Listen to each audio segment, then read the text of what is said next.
healer are bard, chemist. Bard doesn't have to be maxed, but it's nice because of the party-wide buff, 2-minute buff. But the first skill is good to have regardless. I shall go as a bard.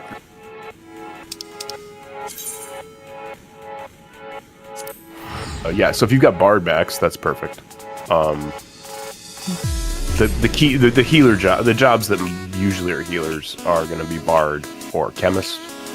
There are a few others that healers also will do, but in general, on a learning run, bard chemist is what healers are going to end up on, unless they're doing weird stuff, which people are doing quite a lot of the time. So.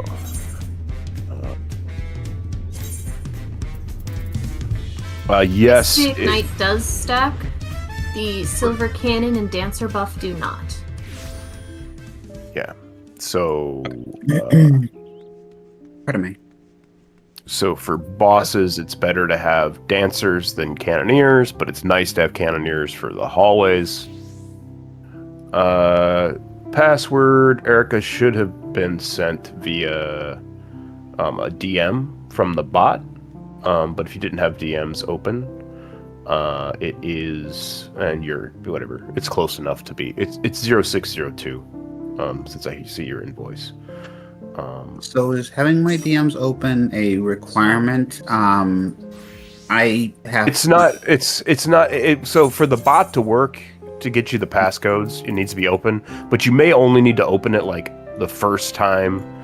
If you open it up before you sign up for a run, you'll get the DM from the bot, and then I think it will send, if you turn off the DMs open thing, it'll still send you messages because you've already received one.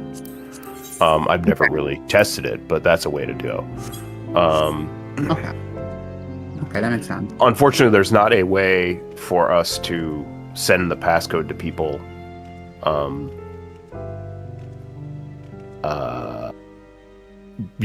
privately, individually without the DM option, and we don't want to announce, depending on the run, we don't want to announce it, because that's there. We have some runs that are full, and we don't want to announce it publicly.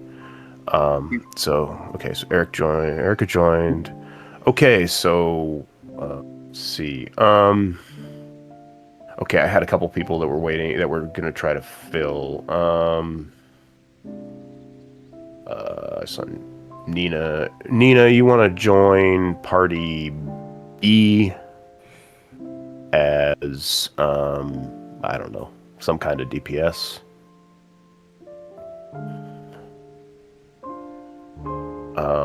Where's that guy at? There was a guy. Pardon me. Trying to look here. There was one person. There was another person that was. Or the invoice. I'm not sure Erica has a party either yet. Erica? Erica's in A. They were assigned.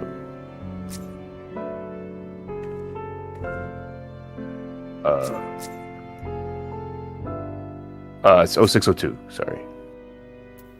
OC gear if you have it. Oh yeah. I gotta ping this guy that didn't do anything. Kind of random. Okay, hang on.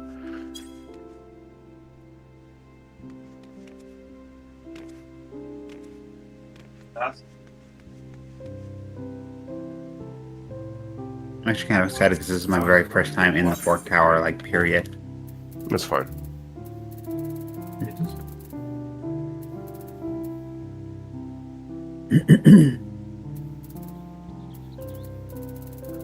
And let's see, there was one other person whose invoice, right? Where's that name at? Ricky, you're in here. Let's see.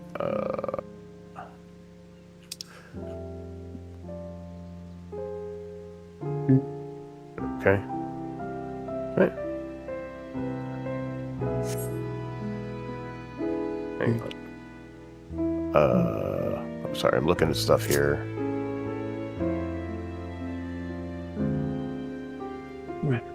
Do you have somebody on the other side to call for Halls? Yeah, I'm gonna make Arl do it. Nice. Okay. That's me. Don't All worry, told. we have a sucker for that. Yeah, no, I've yeah. Okay, so.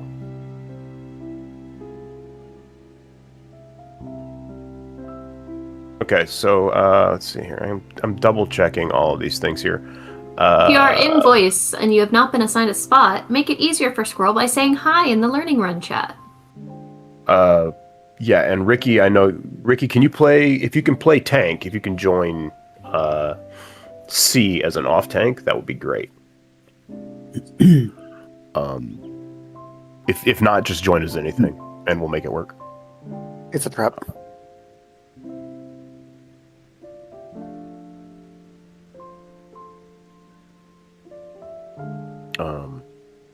I should probably. Yeah.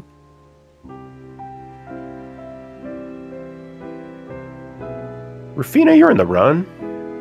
What are you doing to me here? Trolling you as is tradition. all you bastards, all you people. Yeah. There's the only thing you need to know as an off tank is that you're gonna. There's nothing to know really. That's what it comes down to. It's just easy. Randolph, did you join the run? I see you're in voice, but I don't see you in the party, or am I losing my mind? I've got no idea how to join the run. I'm out here outside of the Cult Crescent, yeah. Okay, so go to the private party, go to the Priority Finder, go to the private tab, and Occult Crescent, and Field Operations, and then there'll be the run is there, and then click on the run, and then 0602 is the passcode. You said Alliance B is the one I'm joining? Yes, Alliance B.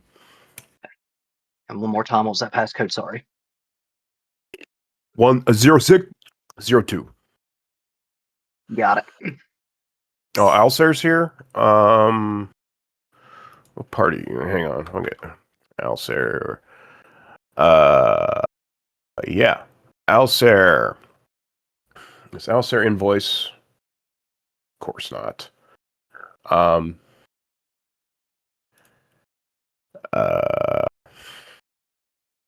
I think usually heals if you want to put an eye on something else and have heal in 3. All right, let's see what Alcer wants to run.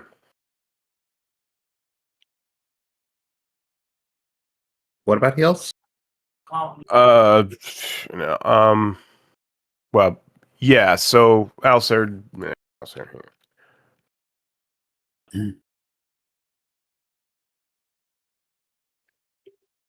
Okay, so next silly question. Yeah. The Cult Ring of the Blood.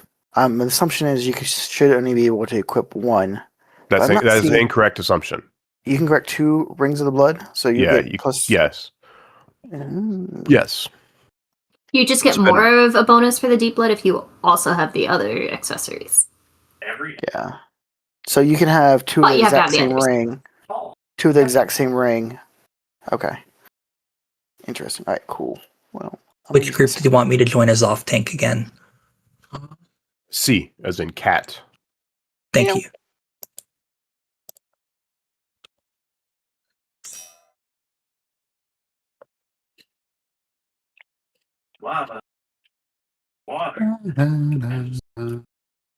Someone just took the C spot. I said B. Sorry, who was the off tank? Was C? Or sorry, yeah, off tank should have been C. Did I tell? Sorry, Alcer 3. I was thinking my party. Oops. You're not in C this time. Yeah, I screwed up. Party recruitment went in 5 minutes. Yeah. You may need to join that C spot as like a healer. I don't know if the thing is screwed up or not because I wasn't paying attention. It's on me. No, it looks like they're all clear. So, yeah. So whoever that, there we go. Ricky's in there. I pinged Lysara. So once Lysara gets here, we will go.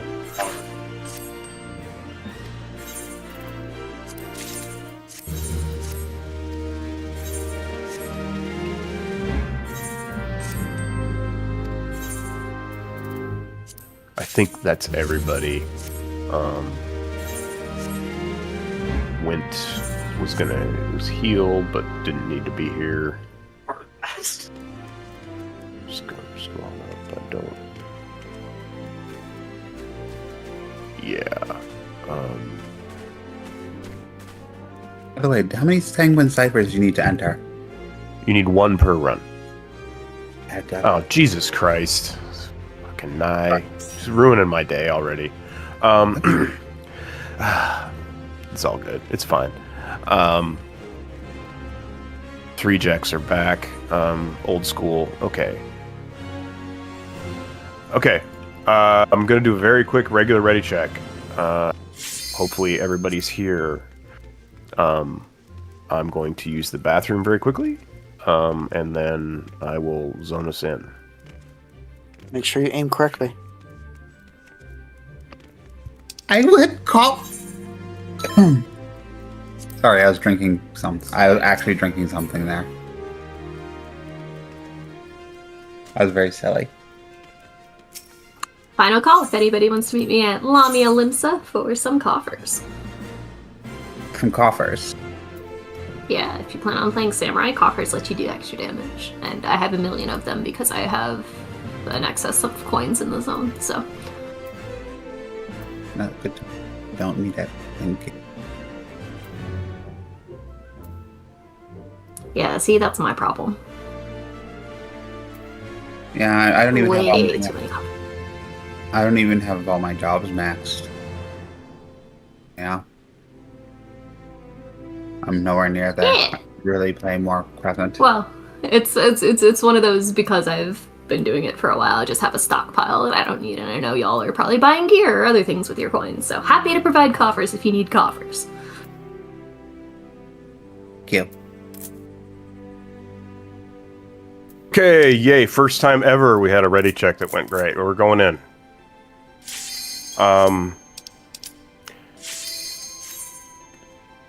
I mean, Ricky, if you want to do, I mean, Samuel knows what he's doing. He can do something else. You just figure out and see.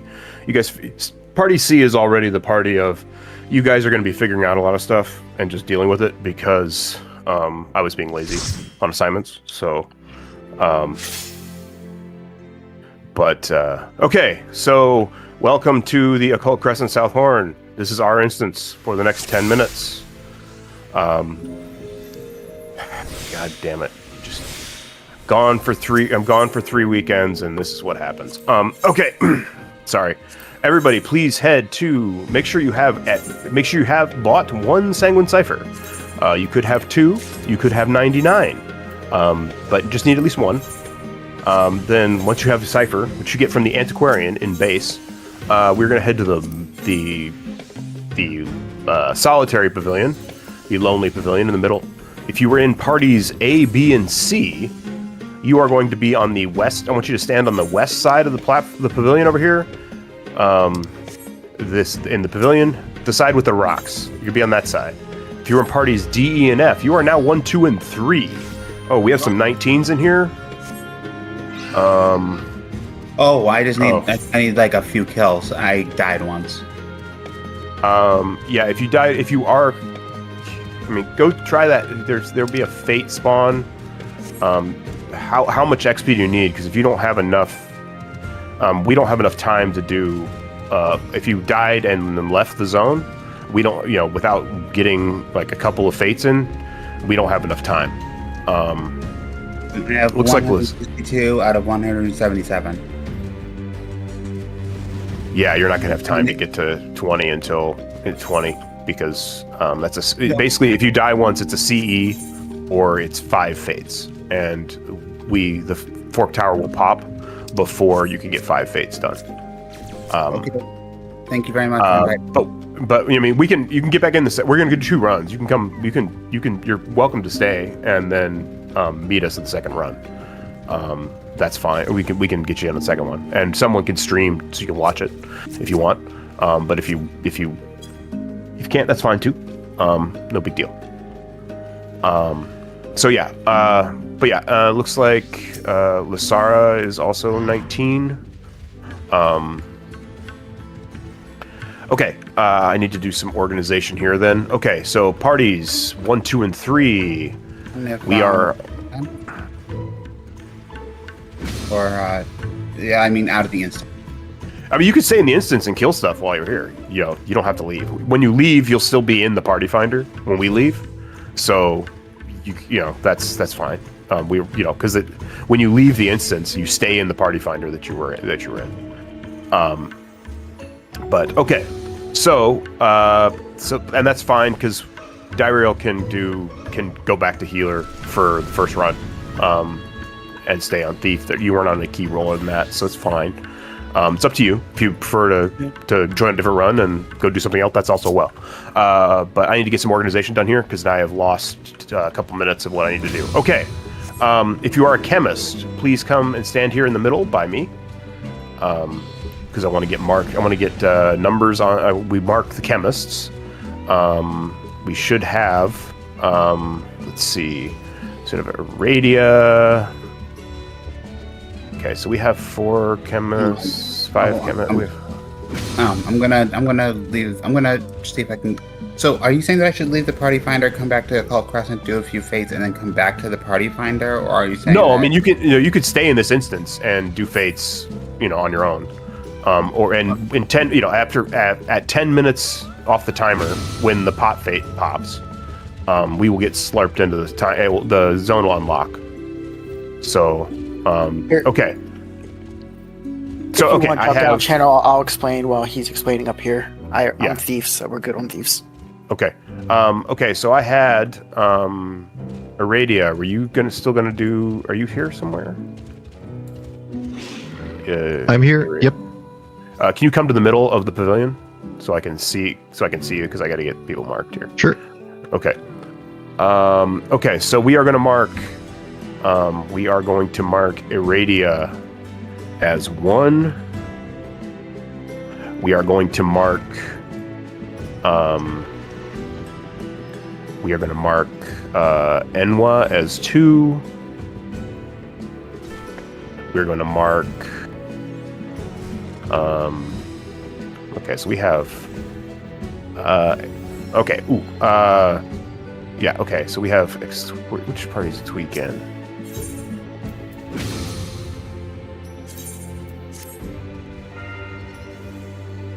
Oh, X Tweak is in A. So X Tweak is 3.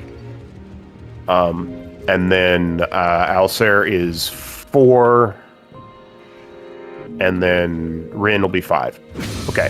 We've got that marked. Everybody needs to put a Sanguine Cipher in the Cipher Reliquary. We will need everybody who is level 20 puts one in there. We just put 1 in. Okay, so we have that's our chemists. Every party should have a knight.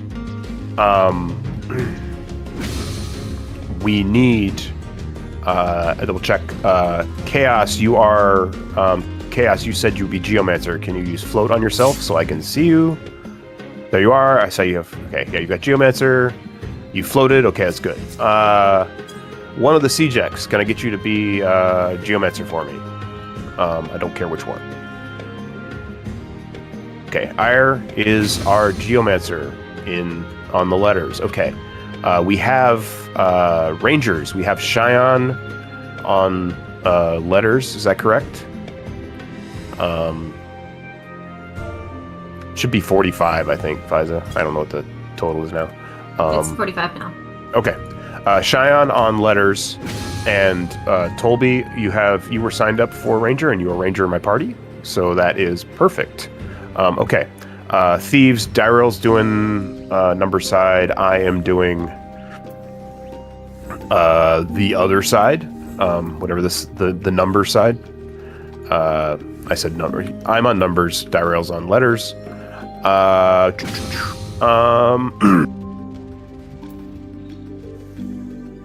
Okay. Other key roles. We have a lot of people signed up as Cannoneer.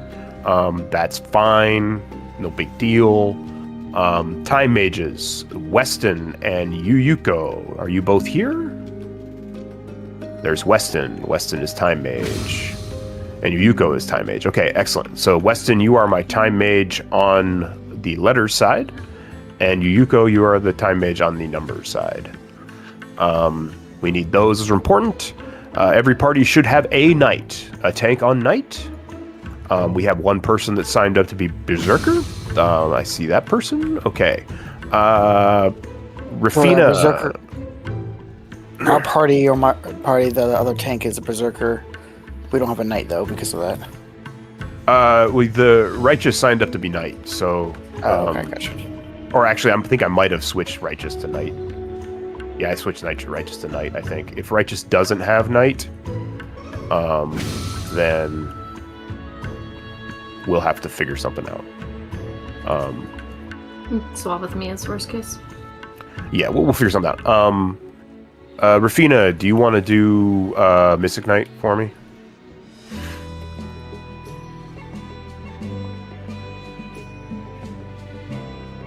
Okay, and then that sounds no knight in 1. Marco should be.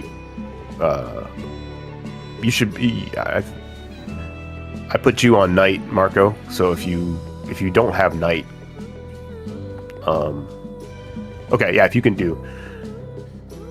Yeah. So if Marco can be knight, and then Hickstar Ruinfall should be on berserker, and then yeah, you should be okay. You can be a ranger for your group if you would like, Nina. That is fine. If your party does not have a knight or doesn't have a ranger, ranger's good to have. Max level ranger has Phantom Unicorn or Occult Unicorn. Occult Unicorn is a gigantic party shield. That lasts for 30 seconds. It is on 2-minute cooldown. It is my favorite skill in the entire thing. In the entire OC.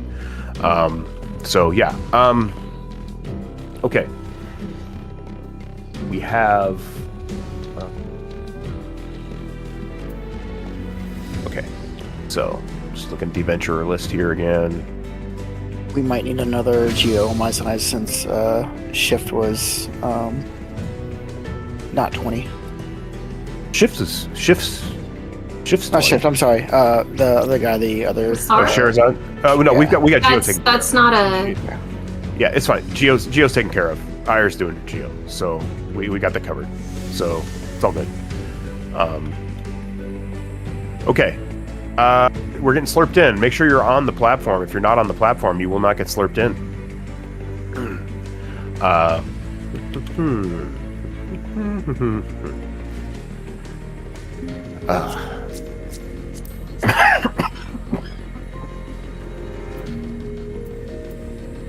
Okay, when we are getting welcome people who are new to the Fork Tower. When we get slurped in, we are going to have a cutscene. If you're new, after the cutscene, you're going to be on this platform. It's glowing. Stay on the platform until you have double checked that you are on the correct Phantom job and regular job. Until you drop off of this platform, you can change both Phantom jobs and regular jobs. If you had someone give you the freelancer buff outside, you'll see you still have the quicker step buff. That's a bug, but congratulations, you got some extra damage. Once we are all on our proper Phantom jobs and regular jobs, we will eat some food, and then we will drop down. Once we drop down, I want just a quick note. So what you'll see on your screen, you will see a resurrection restricted thing that says 3. That is how many reses you can get until you can't be res anymore. And when you jump down, you will get a duties as assigned. You can't change jobs. When we get through, don't jump off the platform. Okay, when we get through, you can come down. There's a knowledge stone. If you're a knight or a dancer, use your happy skill at the rock to give your party a buff. We only use the knight buff and the dancer buff in here. We don't use the monk buff. Hopefully there are no monks. Monk is dangerous in here. Or the Romeo's Ballad buff because they're useless in here. Okay, when you get onto the platform, welcome, Demon Tablet. Do not target the Demon Tablet. Don't attack him because I got some explanations to do. If you don't have someone in your party who knows how to do the waymarks by special methods, you will need to drop them on the C, A, and B waymarks, as on the in chat I put the waymarks there. Those you'll need to place them through the wall. Just kind of guess. For lining up C and A, it's good if you stand while facing the guy looking through 1 and 3. And then 2, you can kind of do it. Be careful not to hit him there. Okay, so Demon Tablet has a number of mechanics. Most important mechanics are, they overlap a lot. There's going to be the big mechanic we're going to see. The first mechanic we're going to see includes it's Ray of Dangers Near, or Ray of Expulsion Afar is what his cast bar is going to say. Basically, the number one rule of Demon Tablet is when he says near or far, or he says right or left, you do the opposite. So when he says Ray of Dangers Near, you see the line. There's kind of a cardinal directions out of this circle in the middle here. The lines that go off to the left and right as we're facing the boss take your time. We got time. If you got to do it manually, you'll be fine. Just take some time there.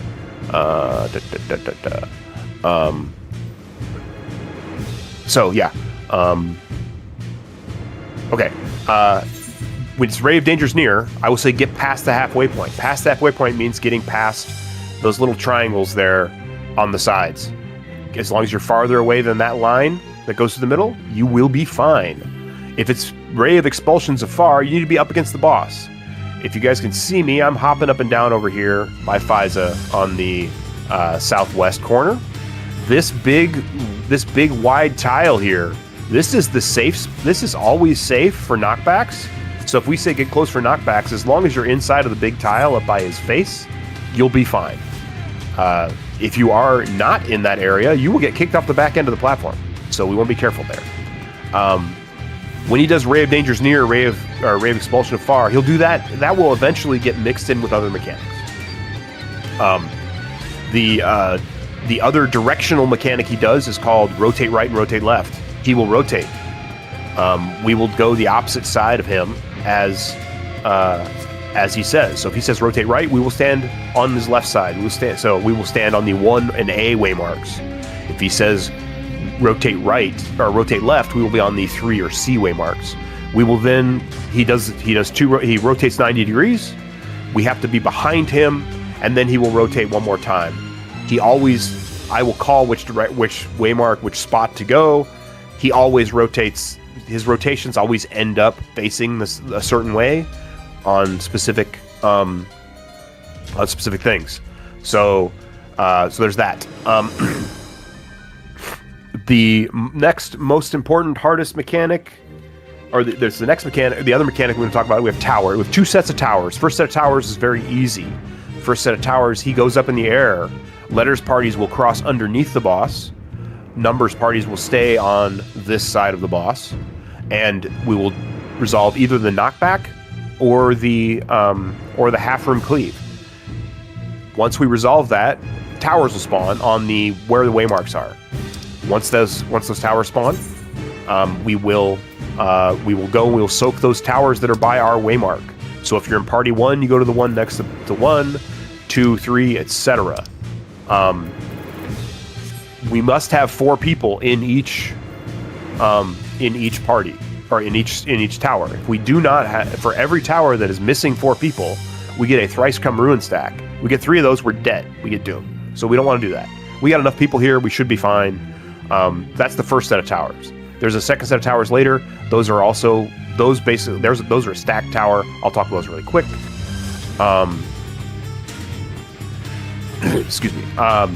The next and hardest mechanic, the absolute hardest mechanic in this boss is what we call meteors. I have put up a couple little animated GIFs and some images in the meteors. So what happens with meteors, it's pretty simple.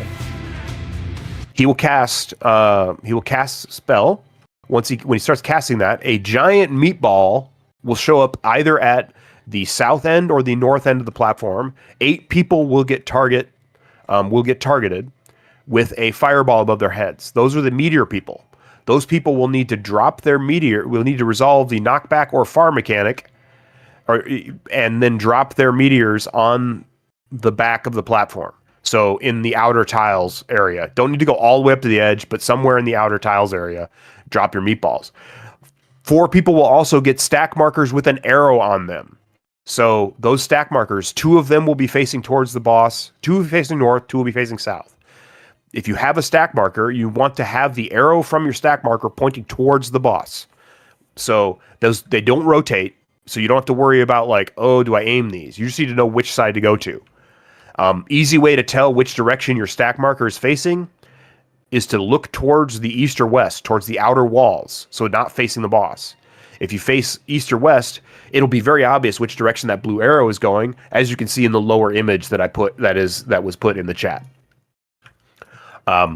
Second set of, so that's that. Once that goes off, once the meteors are dropped, the 2 stack markers on the meteor side need to go up and hug the wall. Don't be up by the wall. Don't get super tight to them, but be close. And then everybody else on that side needs to go and get knocked over the wall. The stack markers on the safe, what we call the safe side, with no meteors, they need to stand at the back of the platform, and people need to take those so that they get schlurped forward towards the boss, but not over the boss. Because you don't want to get hit by more than one puddle. You can get hit by one puddle, you'll be okay. It just gives you a ruined stack. So if there's a one screwed up meteor, that's fine. That's that. We'll do some rotations. There is a phase we call gargoyles phase, or not gargoyles, ads phase. That is after the first set of meteors. He will go up in the air. Letters will go, and then he'll do a half room cleave. He'll put some purple puddles on the floor. Please wiggle check. We don't want you to get knocked out. They'll do half room cleave, and then there will be 3 puddles. Once the half room cleave goes off, there will be 6 demons. Well, 4 regular demons and 2 archdemons. The 2 archdemons, time mages. You need to dispel their buffs so they can take damage. Those are the guys. They're going to be at 2 and B. So you just target them, dispel. You use the occult dispel to remove the buff, and then we kill them.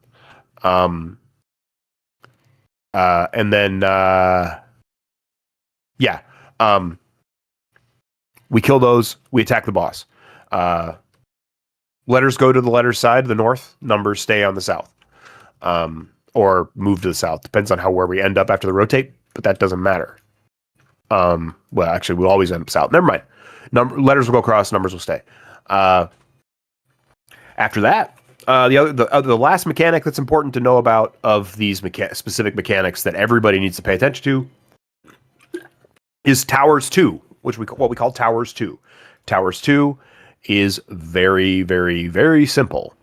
I'm going to drop I dropped a little video in there. Just shows what Tower 2 look like. They're stacked towers. It's a double stacked tower. They show up on one side. There's some gargoyles that show up on the side of the platform. There's 2 patterns of them, of the gargoyles. One pattern will have both gargoyles kind of closer to the front. One will have them kind of closer to the back. I will say which one it is, but the gist of it is that if you are in a numbers party, when he rises up into the air, you will need to resolve the knockback or the half room cleave, and then you will need to go and book it towards the gargoyle statue, because the gargoyle statue will give you a float buff. The geometric float does not work here. You'll get floated by the statue, and then you'll go and you'll stand above you'll stand above the tower that corresponds to your color. So if you're in party A, if you're in party 1, you'll go above A. If you're in party 2, you'll go above B. Party 3, we go above C.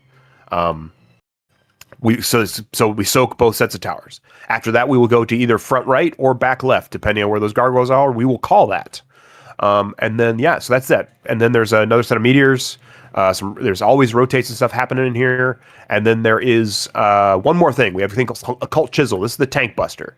This is a 3 highest target, the 3 highest threat targets, which hopefully are tanks, are knights, will get a Tank Buster. It's a radius. We want all of our tanks to stack up on his left in front of, you looking at the demon tablet right now, you see he's got 2 faces on the sides, and then he's got his head and hand sticking out. You want to stand up by that face on the left hand side, and you want to stack them so they overlap. because what we want to do is we want to have our berserkers then go and they stand in there. When the cast bar gets to the C in Chisel, you use your invuln, and then immediately after using the invuln, berserker uses their rage. That will allow them to take a hell of a lot of damage, and then when they get to do their deadly blow afterwards. So that's what we do. So we will say tank busters, stack them on the left. We will do that. Tank buster goes out early in the fight, and there's one near the end if we haven't killed him yet. There's a second set of meteors. It's exactly the same as the first one. That's it. Are there any questions? Just say something in yell chat. We use yell chat inside of here in general. That way we don't... Yell chat works inside. Shout chat bothers people out in the outside world. So if you do not have any questions, everybody in each party do a ready check. Or not everybody. Every party do a ready check. And then say in yell with your party ABC 1 2 3 if you are ready in yell chat.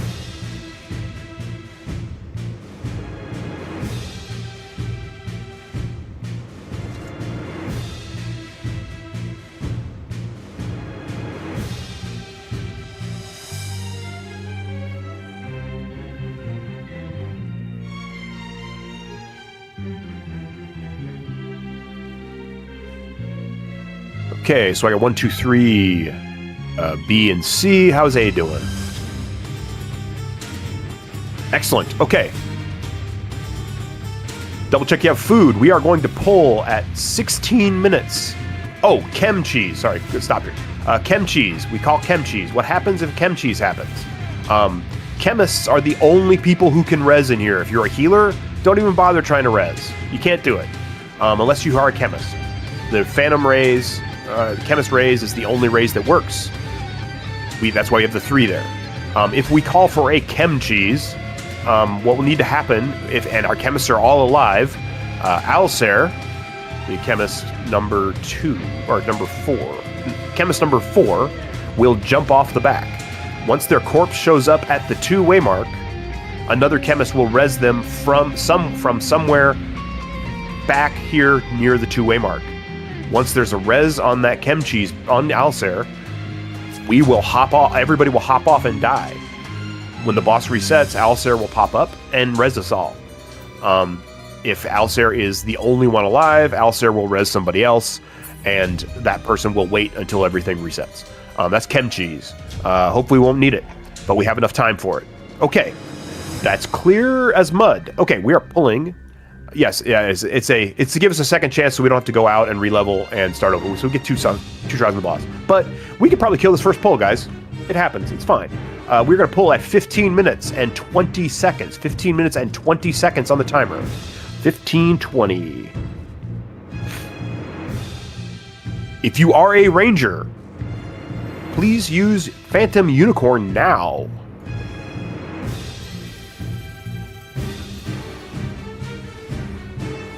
Five seconds. Limit breaks can go out now. And here we go. Welcome to the Forked Tower Blood. Welcome to Demon Tablets. First mechanic, Demonic Dark. It's a raid wide. Does quite a bit of damage unless you have fun Rangers things. And then it doesn't do much. Okay, get ready. He's going to lift up in the air. We are going to cross over, and it's a knockback. So everybody cross over, and then stand up close to the boss. Stand up close to the boss in that big fat tile line. Stand up close to the boss in the big fat tile line. Get knocked back. Good job, folks. Okay, get close to the boss. Don't run into him. Okay, under the boss, another knockback. Good job. Good. This is what we like. We like to see 2 knockbacks because this is more damage. Stay close to the boss. Stay close to the boss. Stay close to the boss. If you aren't close to the boss, you get knocked off. That's going to suck. Okay, good. Here we go. Tank Buster's coming out next. Cult Chisel. If you get the marker tanks, stack them over left. Use your invul now. Berserker Rage. Okay, good job. Now it's first set of towers. Letters cross, numbers stay. We're getting knocked back. Letters cross, numbers stay. Get knocked back, get knocked back, get knocked back. And take your tower. So towers, ABC, 1, 2, 3. Excellent work, folks, excellent work. Okay, it's time for the first turn. It's rotate right. That means we're standing at 1 or A. We are going to stand at 1 or A. Okay, we are all going to the 3-way mark. Everybody to the 3-way mark. Fun fact, he always ends up facing north after the first turn. We always stand behind him on the second turn. Always behind him on the second turn. Okay. Loose spread, it's meteor time, folks. It's meteor time. Don't panic. Watch if you have a meteor or a stack. That's the most important thing. Okay. Meteors are crossing. Everybody else, if you're not a meteor, you're staying. It's past the halfway point. Stacks, we have one stack that needs to get... Okay, we have one stack that's on the wrong side. That's fine. Stay up near the boss, the stack that's up by the boss on the number sides. A couple people can soak that with them. That'd be great. Good job. Okay, looks like we only lost maybe 1 or 2 people. That's fine. Sorry, Fiza. Okay. Rotate right. Get on the left. Get at 1. Get at 1. Get at 1. Everybody at 1.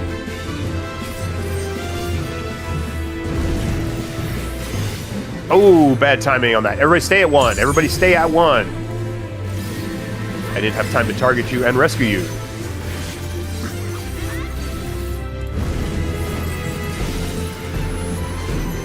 Fiza's just making this more challenging is all. Okay. It is time for ads phase. Ads phase is coming up. If you are in the letters parties, you are crossing. Numbers parties, we are staying. Remember, time mages, you need to spell the big guy in the middle. Everybody else, kill your guy when he shows up. Okay, got the spell on numbers is good. Okay, spells are good. This is a good place for using a caster LB to hit all 3 of them. Fun. Kill our demons. Once we've killed our demons, then we'll kill the demons, we'll attack the boss. We have quite a bit of downtime here.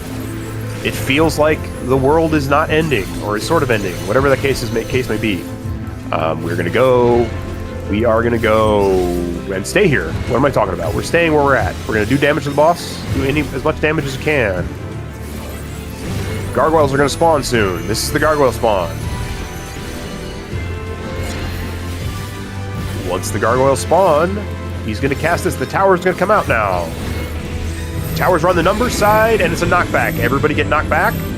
Numbers, be ready to float. Numbers, be ready to float. It's a knockback. Okay, numbers, get to float. Letters, you can head towards the towers. Numbers, you are floating now. Head to your tower. We're going front right. After this tower goes off, we are all moving front right. Okay, everybody front right. Front right, up against the boss. Hug him. There we go. Good job.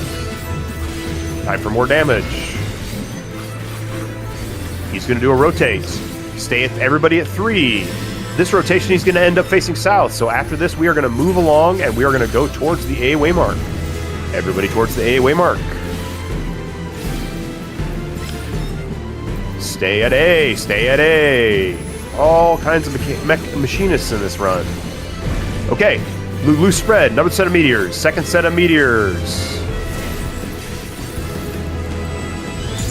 We're going to respect this mechanic. He will die during the meteor mechanic, most likely. Okay, meteors are crossing. Everybody else is staying. It's past the halfway point. Get past the halfway point. Meteors go, do your thing. Stacks are on the proper sides. Excellent job.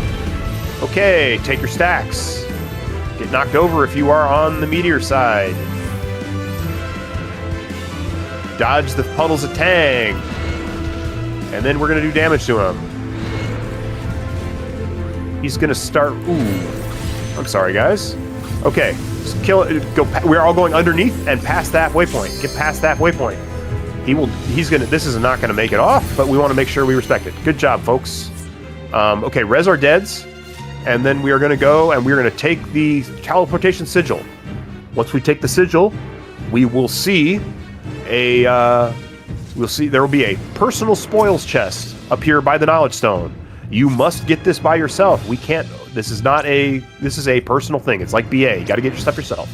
If you are in a letters party, you are going to go towards the teleportation sigil on the west side, on the left. If you're in a numbers party, we are going to the east side on the right, and we are dropping down to the east voice channel, the next voice channel down. If you're a numbers party.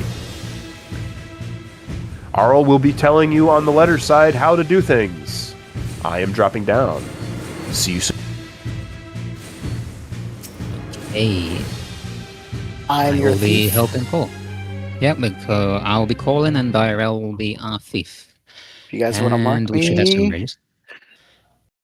I'll Okay. go up in front. You guys can Everyone mark here? me so you know not where to go in front of. Okay. Right, okay, so here, first off, this line on the floor, when it has like the marks on one side, that means there are traps on that side. So like on this side, it's going to be traps, which Dawntrail is accepting right now. Okay, and so we have two enemies here. The Manticore is going to do a left hammer and a right hammer, which is like a cleave on the left and then immediately swap to the right. We want to use, the Time Mage wants to use slow on everything that we are going to encounter, because otherwise it's going to be a really hard hitting death. The Scarab is going to have Rhino Guard, and that's dispelled by the Time Mage as well. We can let's get a pull here. Yeah, the casts are very fast without the slow.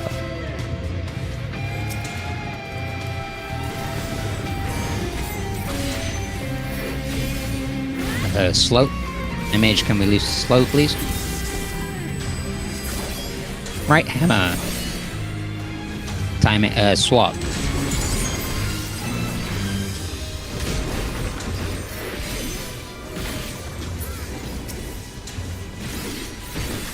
Dispel on the Scarab for the Rhino Guard.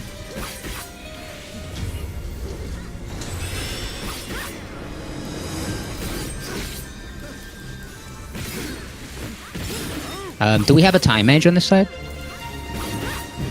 Time Mage, I think, died. Oh, is that the person who died? Okay, my bad. Do we have a Ranger on the side? Oh, yeah. Okay. You guys should be good up into the hallway. I popped everything. Besides the big one. Alright, so you see that trap on the right, you see that? That's a mega trap. That is really a really big explosion. Okay, so here we got a GOR. First off, we're going to pull the mobs, and this is a great spot for any kind of skill you have that can, like, stop, stun, anything like that. Romeo's Ballad if you are Bard. Do we not have a Time Mage? Weston is a Time Mage, right?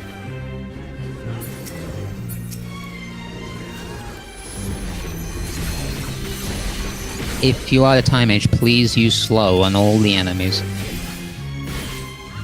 I'm seeing a trap somewhere, but I'm not finding it. Wait, let me... Okay, there we go. I agree. Yeah, no problem. Just like Weston, you wanna just get slow on like every time we pull, just hit slow on everything and make sure it's always up. Ranger needs Because to they pop hit the very trap, hard please. without it. No problem. Okay, so our traps have been popped then? Okay, Up we'll have to the Ranger this- pop this small trap. With the Falcon. Alright, cool. Alright, here we're gonna go right. And we're gonna wait. Let's let our thief go ahead. You don't want to explode. There can be traps. Alright, seems like we're kinda good here. Let's get the mobs pulled back here. Also, that orb, that will give you a 1 minute silence. So if you are a caster, or anyone that needs cast, be really aware of that.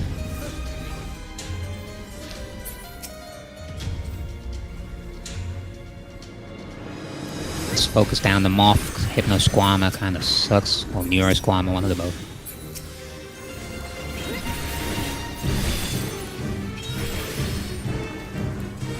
Tanks, just bunch them up together.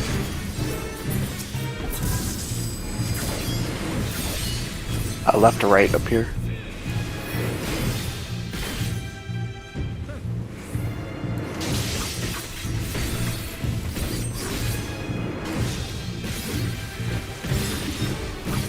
Let's get slow back up. Like, even if they're like nearly dead, it's always just good practice. Just keep the buff up at all times. Debuff. Okay, we are gonna go ahead to this room over here. That's a door that you need a max level thief to open. Our thief has already done that. Really cool. So we better arrive. You're clear down to the mobs, as close as I could. Okay. Right, then in this section there are no traps, so we should be fine. Now our loot can be either on the left or the right. We do not know that, so we're going to try with the left and see what happens. So you see the tower weapon here. The tower weapon is going to have two big moves. One is Smite of Rage, which is a box in front of it, and the other is Wall of Rage, which is an AoE around it. They will insta-kill you. So Wall of Rage, get away. As you see, it can be paralyzed. Rule of thumb here is basically everything's just going to kill you. Unless you're like a tank. Or someone with like some mega shield. That has been my general experience in the Occult Crescent so far, is that everything is going to kill you. Yeah. Alright. It is that room, by the way. Got lucky. You did. Alright, yeah, great. Pick up your spoils. If this is your first time, this will be your first set of Sanguinite. That's free Sanguinite.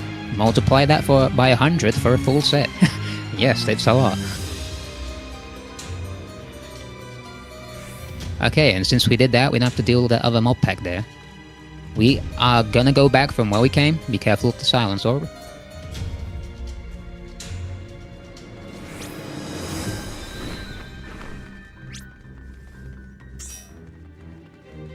Just continuing down this hallway. Okay, just get a pull on the mobs. I think that should be safe when it let's just pull here, and I'll explain. Just don't go up ahead too far, because there can be a big mega trap in the interconnecting hallways. Our people perceive that while we pull the mobs here. It seems like the mega trap is not in that one, right? Okay. Which means it'll be in the last one. Smite of Rage is a box in front, get away. This is why slow is awesome.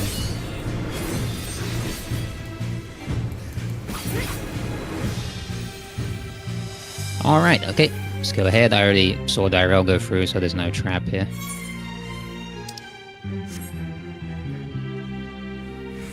Okay, so the thing here is, like, this door over here, there's gonna be loot there, but the thief needs to go to the thief room to open that. While the thief does that, we're gonna pull the mobs here. So like, we'll stay here and the thief will go to that.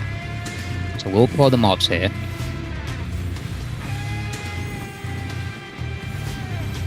Get a tank, be careful of the orb.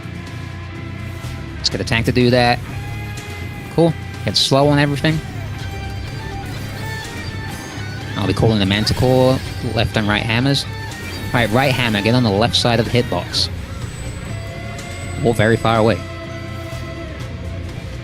Swap.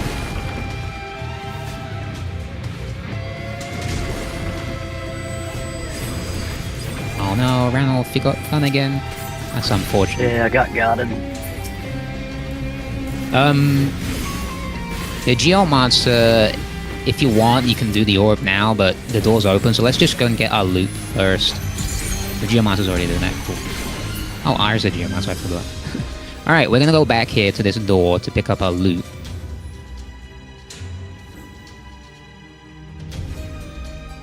And this will net you 2 extra Sanguinite. So, along with the one that we got from the boss, that should be 6. Whatever you do, do not hang out with the thief. That'll get you killed. Yup. Unless you're like an experienced ranger that can like blind pop. Yeah. Alright, okay, so let's first get the small orb. And then everyone stand behind the G-orb. Don't go past the orb. Big one's in the hallway. Come back, everyone, come back. Alright, let's have the ranger pop the small one first. And this small trap over here, of the falcon. Alright, cool. Okay, so in the interconnecting hallway up ahead, there's a big super trap. That is really big. And so what we're going to do, just to show everyone, we're going to have one of our tanks, Samil, I'm gonna have Samil do it. You'll see offered in party chat. He's gonna invuln this just so you can see how big it is. You guys might want to back up to where I'm at. Yeah. Okay, you see that? That's massive. Alright, we can go up ahead now. Alright, we're gonna pull the mobs, but there can be a trap here. And just don't pull them. We're gonna... if we pull them too far back, they'll leash. So, you're just gonna have Dawntrail for the trap. Okay, left hammer. On the right side. Okay, the trap's intercepted. Not popped yet, though. Swap. Okay, everyone can run through past into this hallway now. Just be careful from the trap on the right.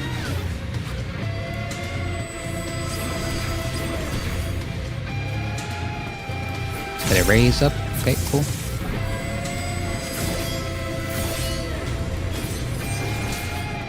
Alright. Cool. Beware of that trap. You could just walk past it or wait for the ranger to pop it. Just if the ranger does pop it, don't be right next to it. Squirrel's going in the wrong direction. They can be traps you when were you go so down. close to that. Alright, well done everyone. Oh, that hurt. Oh, we had explosions. The dash, the ninja dash through made it look like that one wasn't there.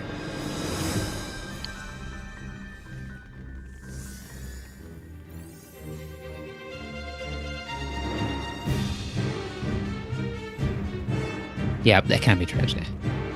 Is Squirrel still in the other voice chat? That's why it's Yeah, important to I stay don't know why they're behind the thieves. Don't go in front of the thieves, because I was percepting that, and someone who is not a thief ran into that and popped that and killed me.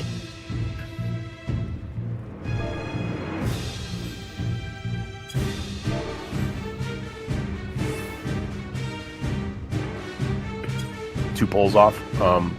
We're gonna get two poles off. So marks are, you see these guys. We got three guys here. We got the green guy. That's Phobos. If you are in parties A and 1, Phobos is your dude. You're gonna hang. He's gonna end up over here by this point here. You're gonna. This is your home point. Over here near 3, between D and 3. This point. Okay. If you are in parties A and B, or 2 and B, Triton is your guy. You're gonna be by the A waymark, which is to the north on the point right here. Waymarks, yes. Waymarks are in the chat, but if you don't see them, A is to the north point. 1, inner card. B, to the east. 2, to the inner card. C, where I'm standing. 3, inner card. D, west. And 4, inner card. The 1, 2, 3, and 4 are for the slimes mechanic. We want to have those for people can see where things go. Okay. And then Nerd. He gets a square. He's purple. Party 3 and Party C, we kill him over here. Okay. So what happens when we pull these guys is you will attack your boss. So again, A1 is on Phobos, B2 is on Triton, and C3 is on Nerd. You attack your bosses. You will go to. They will pull. They'll do some stuff in the middle, and then they will go out and they'll hop to their spots. They will start casting. I don't remember what it's called. It's an overlapping AOE. You need to stand very close to your bosses so that it only hits only one of them hits you. You don't want to get Venn diagrammed, and then you'll get a tether. Hopefully, we won't have any what we call funky tethers, where you're tethered to a boss that you're not assigned to. If you do get a funky tether, you will need to move to the other boss. This is like the Archangels in Juno, or the second boss in the Mesoterminal. You get tethered to one, you can only attack one. If you are a tank, do not move on the with your funky tether until the tank buster goes off. Tank buster is called Slice and Dice in here. Slice and Dice is a cleaving tank buster. It cleaves in a 60-degree cone. So the main tanks will main tanks and berserkers if they want to will stand. The person who's targeted will stand facing out. When we say out, we mean out from the middle. That's basically where I'm standing right now. For Nerd, is where the tank will stand in the triangle. You see these green tiles? These green tiles are these areas. This big tile line outside of the green tiles, that's the end of the arena. A death wall comes out. Where Nye is standing right now, Nye will die if the death wall comes out and he's standing there. So we all want to be inside the circle. That happens. Okay, so we do that. Tank Buster goes out, easy peasy, do some damage. After the Tank Buster, Phobos will hop to the middle. Triton and Nerd will hop towards A and 2. They will then get an orange puddle under their feet and will turn into giant slimes. One will be orange, one will be blue. Phobos will then, everybody will just kind of start plinking at Phobos. He will cast Primordial Chaos. Primordial Chaos gives everybody a stacking debuff. It's either orange/red, or blue. It will be 1, 2, or 3 stacks. You need to get hit by the opposite color enough times to get your stacks to 0. So if you have a stack of 3 oranges, you need to get hit by blue 3 times. Yeah, it's TA, but it's a little easier. Because what happens is the slimes will telegraph their 4 hops. They hop 4 times.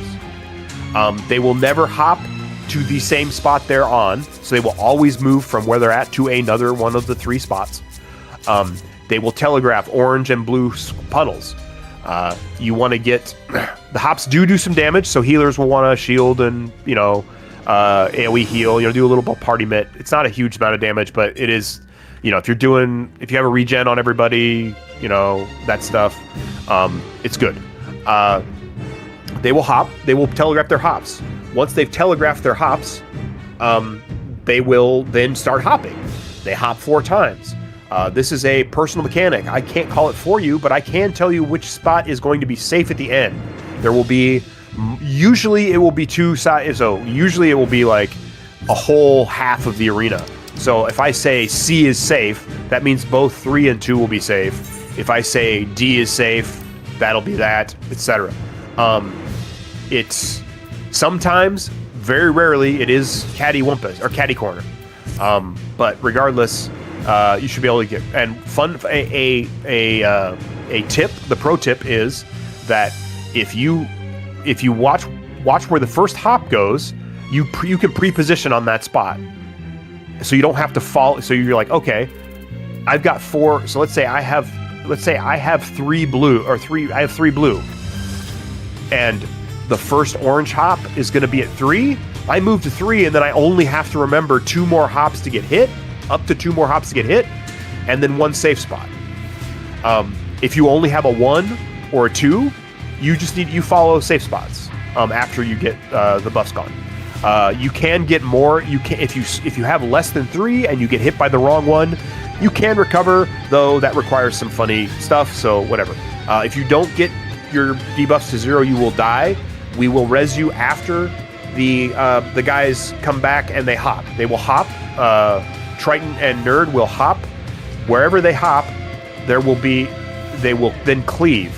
The area that, if I say C is safe, the area in these green tile areas near C will be the place we want to go to.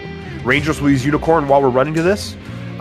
We all collapse in the middle for the beginning of this, and then that happens. After that, we get back to our bosses and we get ready for Delta Attack. The reason we use Unicorn there is because Delta Attack, it is a triple hitting raid wide. 3 hits, does a lot of damage unless you get lucky with the timing of a Mesmerize from a Dancer.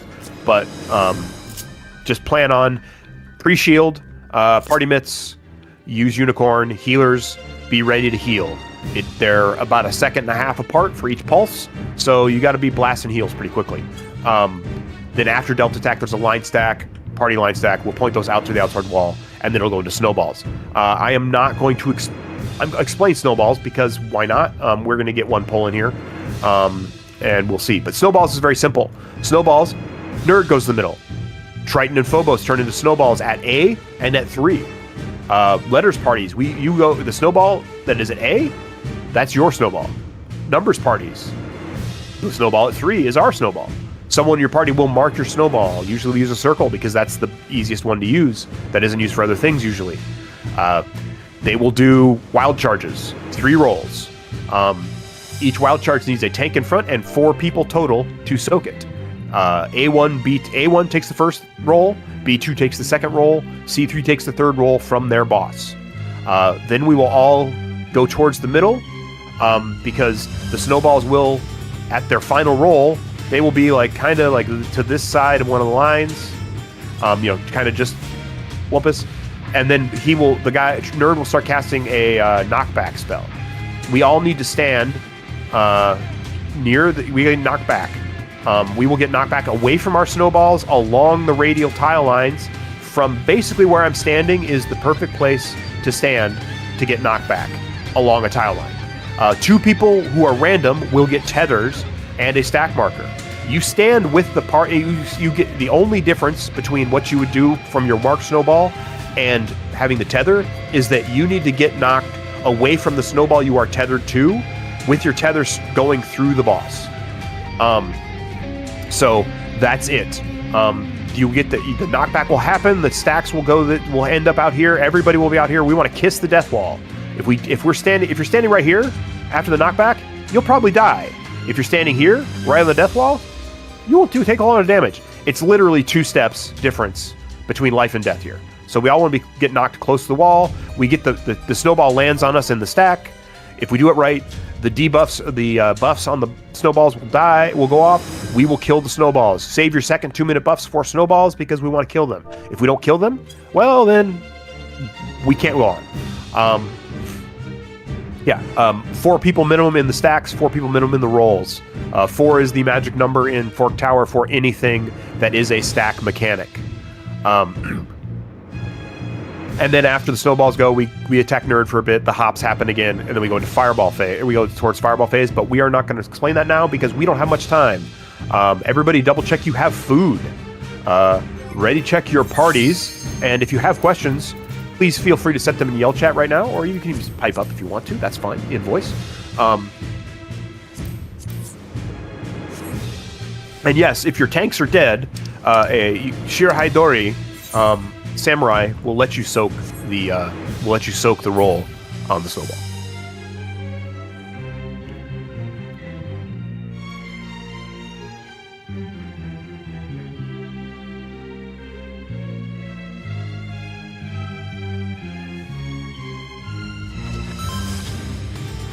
We're going to do what we call a full send here, because we do not have enough time for chem cheese. So chemists, just res everybody when you can. Okay, everybody has said they are ready. We are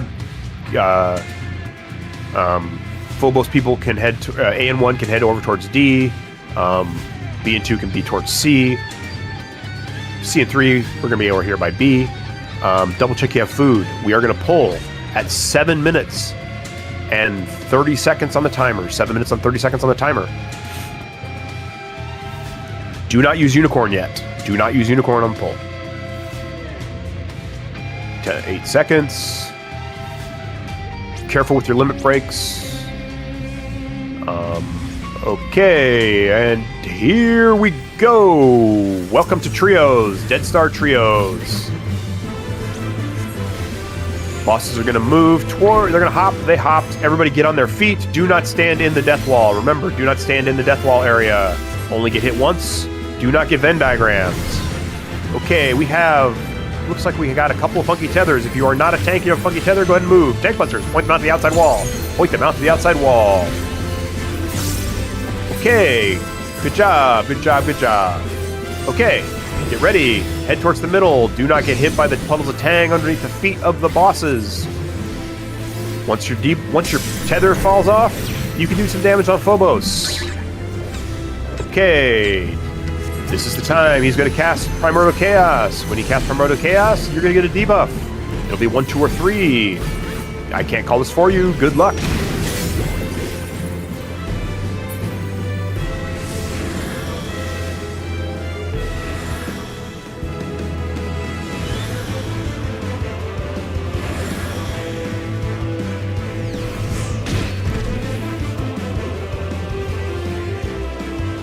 B will be safe at the end. B will be safe at the end.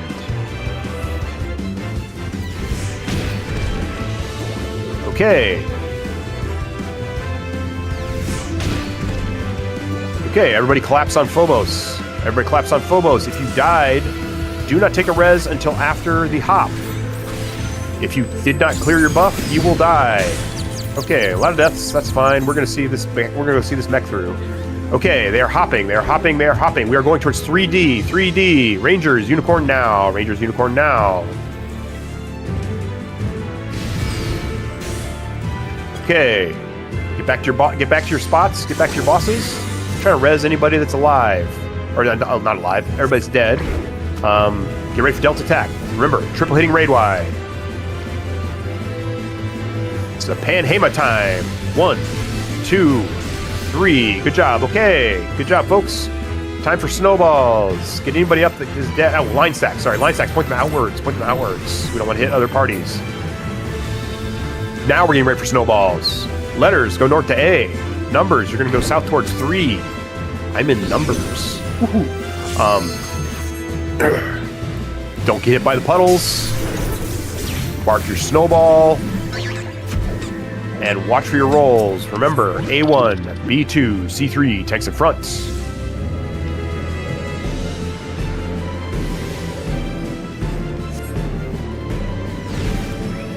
First roll, second roll, third roll. Okay, get knocked away from your snowball along the tile line. If you have a tether, get knocked away from the one you are tethered to. Kill snowballs. Self-destruct. Let's see if we got enough damage. Do 2-minute buffs, do whatever you can. Numbers help letters. And we're a little short, but we had a lot of people. But we got that's snowball and rage. Not bad for first pull for a lot of people. So, okay. Really good for a first pull. Yeah. I took and we would have had time for an actual second pull if I had not talked so much earlier. But it's all good. Okay. You needed to talk. Yeah.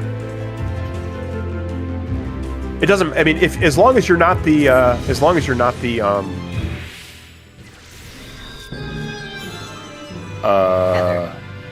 tether.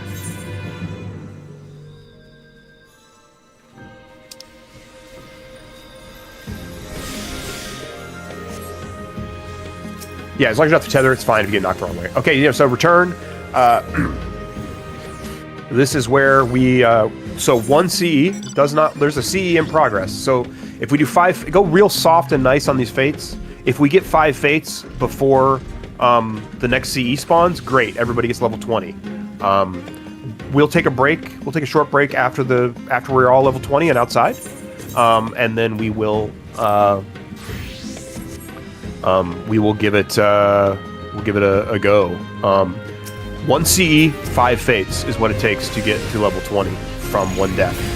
So, yeah, just tap these fates nicely. Don't go full out on them. Just hit them once with a light attack, because this CE is will probably end up still be waiting for CE. But yeah, good work, folks. Was pretty clean on tablet.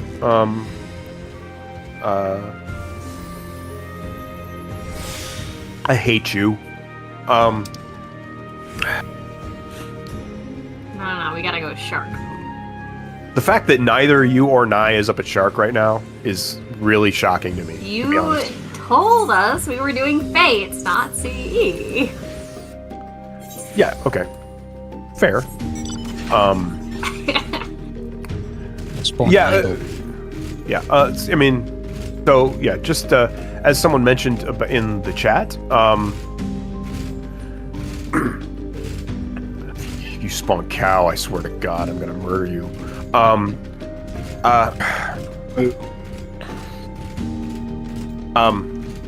As was mentioned in the chat in Discord, so I didn't mention this because so a lot of on DPS. Discord or other Discords, they do not do snowballs the same way as us. Well, they do. They don't do trios the same way as us, mainly. Basically, everything else we do is the same. But the way we do trios, fireballs is really the big way we do trios differently, and I will explain that for the next one. But snowballs, the way we do snowballs with the rolling along the tile lines and getting knocked away from your snowball is actually, we found it's a lot easier to explain to people who are just sort of doing this for the first time. It's a little more intuitive. There's the old way of doing snowballs, the way people did snowballs before we figured this out, is the way most people still do it. It is, it's much more reliant on eyeballing things than just saying, oh, I'm on the, I just go to the opposite side along the tile line. So we found that's pretty nice. What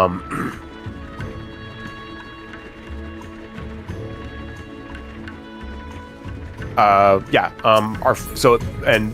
was trying to say. Oh my gosh, she's dying fast. Well, I mean, it's scaled to like, yeah, it's scaled to 20 people, and we, so I mean, CE will pop here soon. So, Cal C? What?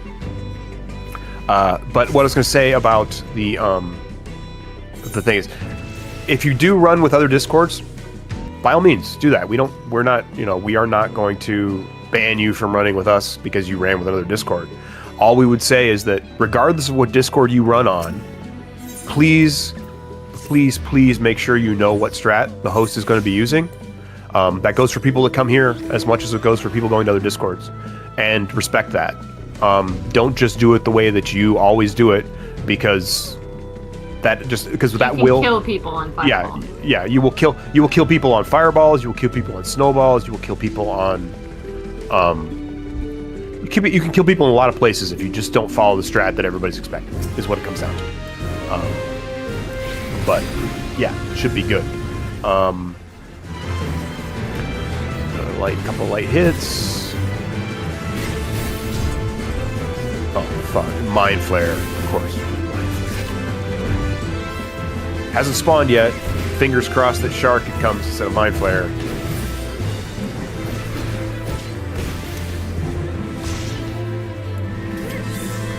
Yeah,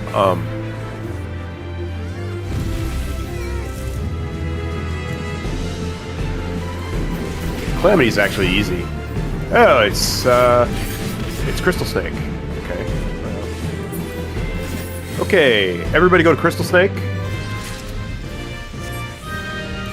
And we will kill that real quickly, and then we will zone out, and we will take a bit of a break. I'm going to get a drink of water and stuff. Yeah, I mean, one of the reasons we like to do a CE, other than the CE, one CE does it, is that a CE gets you a cipher, gets your cipher back, which is so much better than what it used to be. It was 600 silver and 900 gold, or 960 gold, or whatever, per cipher. So if you were doing only Fork Tower, it was hard to get ciphers. Now it's like, what do I spend my coin on, because I am capped on ciphers to give away to people. Eh. I don't have enough people take me up on that offer. Please, if you need coffers, come say hi to me. I've been buying kittens. You're like Cheeseburger. I feel like you're like Cheeseburger Willie, but with coffers. I mean, I don't know who Cheeseburger Willie is, but okay. What? I mean, it's a general thing for the foray stuff, that people who do this stuff a lot end up just giving away things that are expensive to noobs, because they aren't that expensive. Well, no, but they're expensive for someone who's just starting out. Yeah. So you do DRS, and vets are going to be giving away candies so you can get elixir. Can get your the cloth essences, and Eureka, they might give you some logos. They won't give you protectives or curatives, because those are stupid expensive now because the bots are gone.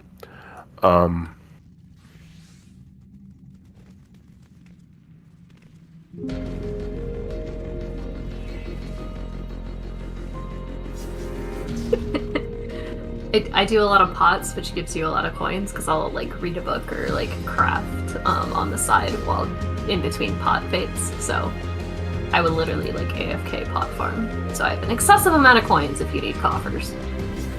Yeah, if you do, I mean, honestly, if you want to do it, the way that is a good way to make, I mean, it's always been a good way to make gil, but it's probably better now than it had been for a long time, is you go to Pyros and you just do bunnies and you hope for a gold coffer with 10 protectives, because that's like 4 million gil, because protectives are like 400k or something stupid right now. They might not be that high, but they're really high, because there's like two important things in Eureka for that the BA people like to have that need protectives. So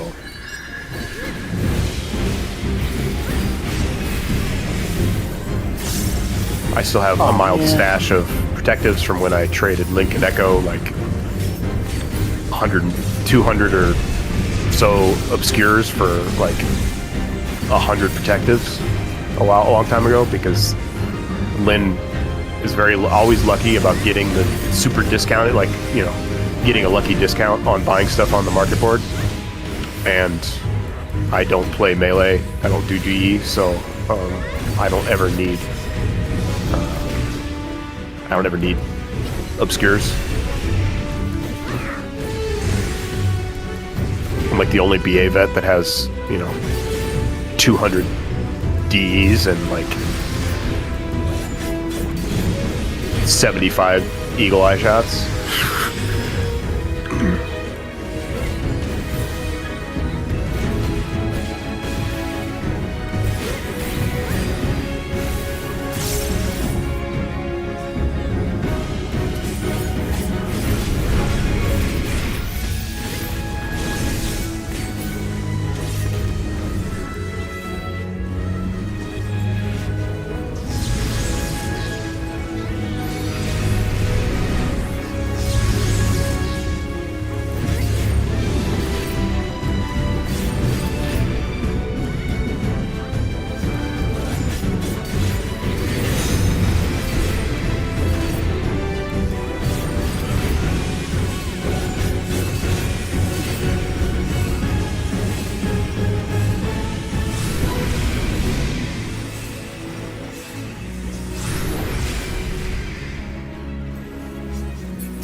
By the way, you're all now Trios Prog. If you want to join the Trios run that's going on tomorrow, sign up.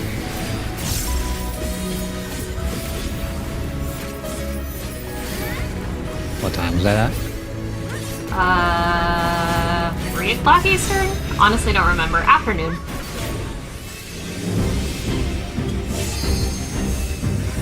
There's also a Trios Prog. It's a Sunday clear evening. That's a clear one though. Yeah, but if we get through snowballs and get a good fireballs pull, then yeah. And if you go to mine as well, definitely.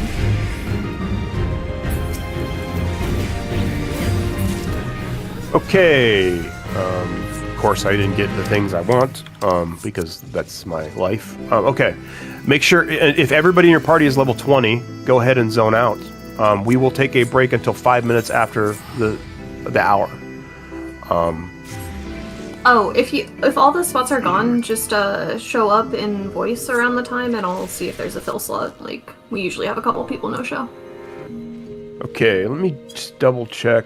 Okay, shares. Let me just ping them again, see if they want to join. They said in chat they had to leave, I believe.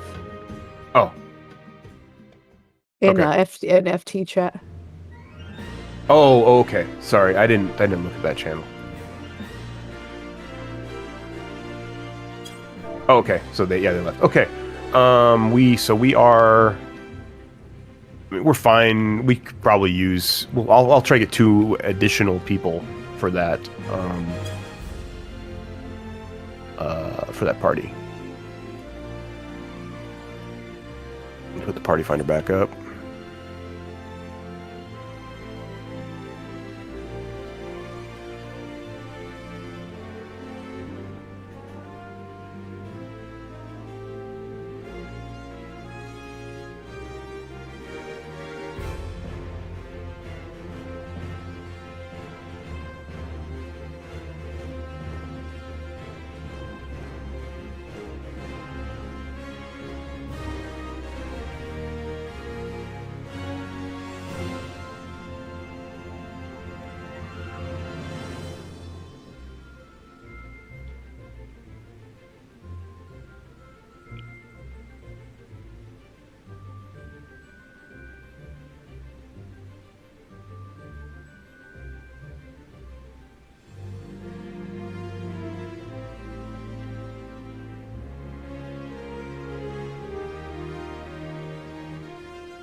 Okay, I'm gonna be AFK for a few minutes.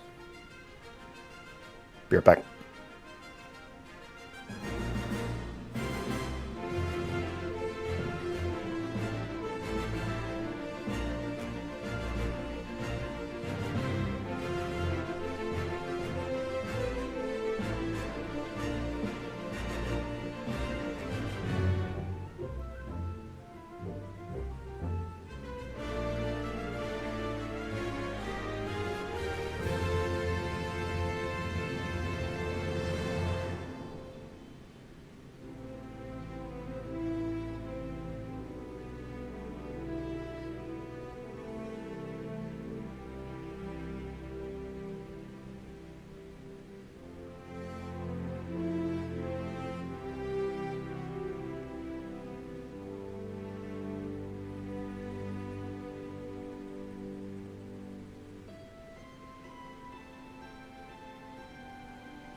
Ugh.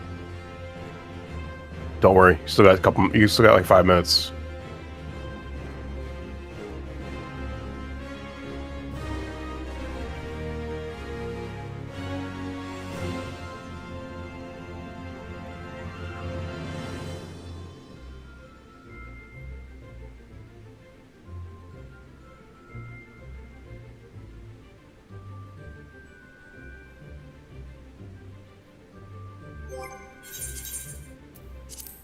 Question. Maybe this is why I'm a little confused.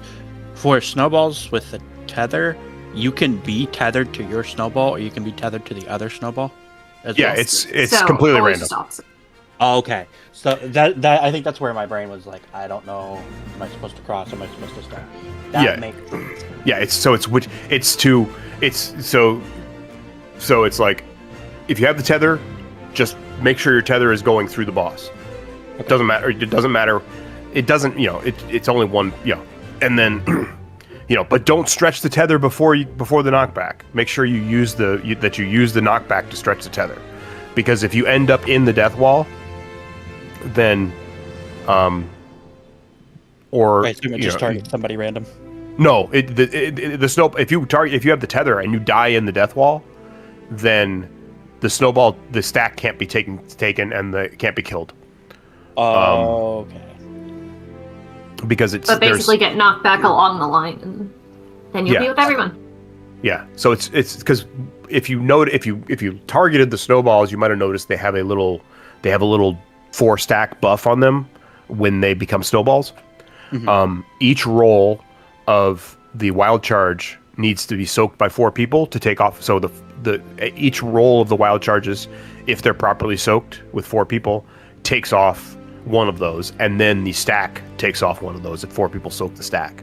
So if the snowball ends up cattywampus and nobody takes it, or in the death wall, there's no way to kill it because it's invulnerable. Okay, that makes sense. Yeah, it's a little wacky, but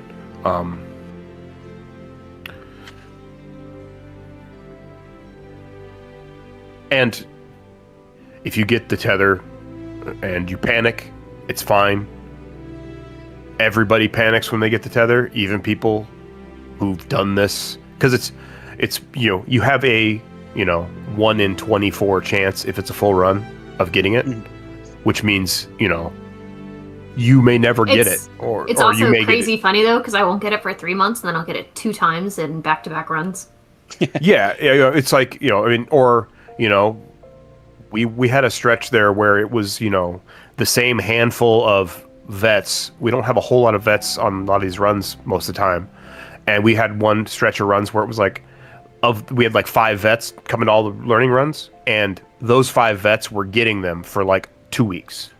And then I had a stretch of runs where I had a run on Christmas week where I literally had brand new fresh people get the tethers like every pull for like 2 runs in a row. That's fun. And but brand new fresh people getting them is sometimes better than having someone who's a veteran getting them, because the vets just don't remember what to do, because they're just like it's hey, it's like, what is this? I mean, it's just a muscle memory thing. I mean, it just happens, but I'll get it. Thank you for clarifying that. You could probably Violet, are you in voice? I think you are. Yes, you're in voice. You can go time mage if you want. You can go cannon. We don't need the chemist. We've got more. I mean, I've got so goddamn many snowballs pulls at this point that. Weird.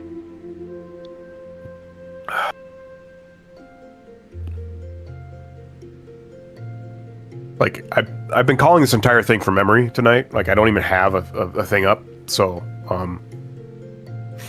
if I screw up, that's my own fault. Yeah. Okay. Got another minute. I will do a ready check in a minute, and then we will go in. I will go check on Awa real quick. She's putting her son back to sleep, so. Okay. Those couple who just joined, welcome again.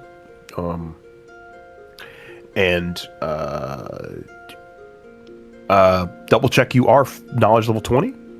That's my my one request. Maybe view the meteor video.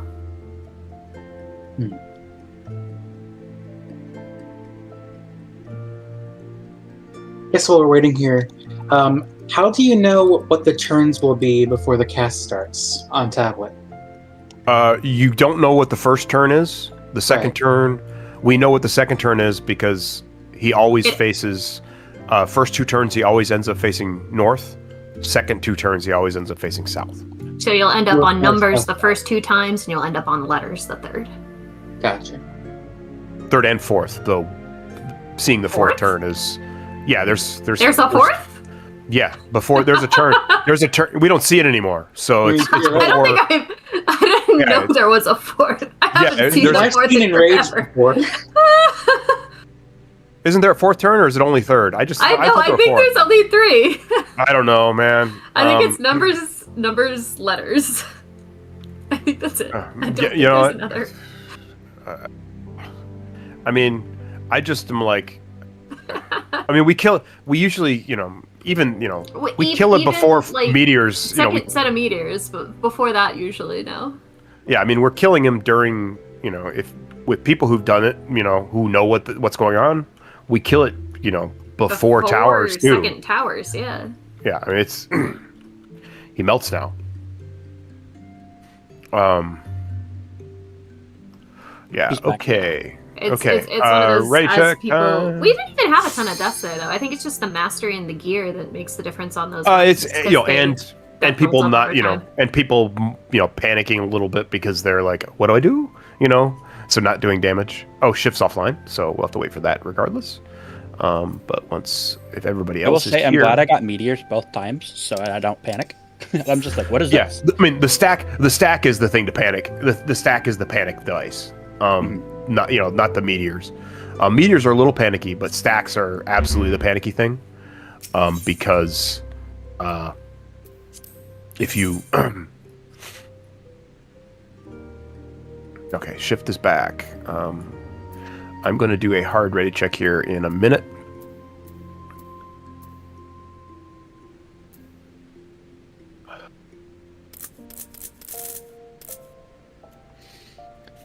Quick questions, since I joined late. Yep.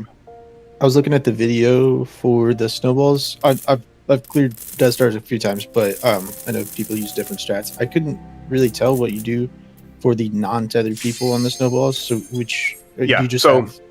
it's so we get knocked back. We get knocked back along the radial tile lines, away from our snowball, unless you're tethered. Away from your snowball. Okay. Yeah. Unless so we don't do. I know other discords will do stuff about they'll like say get knocked to red or whatever or the radial tile lines make it really easy. We just stand on the radial tile lines and we go from there. I actually have an image that I'm going to toss in here right now. Yeah. So I'm just making sure that I'm going. So it's away from my snowball. I guess that was the yes. Thing. Yep. Okay. Because I've done both strats. I've done towards your snowball. I've done away from your snowball. Yeah. I mean, in the grand scheme of things, one person getting knocked the wrong way is not gonna be a problem. Right. But true. And then we do fireballs. Considerably differently than most other discords, but okay, I'm going to be explaining that whole. I'll be explaining that anyway because we did not explain it the first run. Okay, I'm going to try this one more time. Hopefully, people are back.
I've returned. The beer run was successful.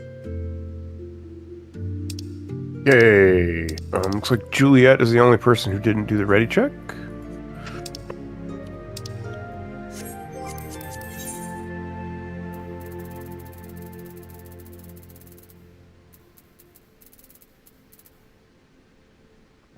Okay, here we go.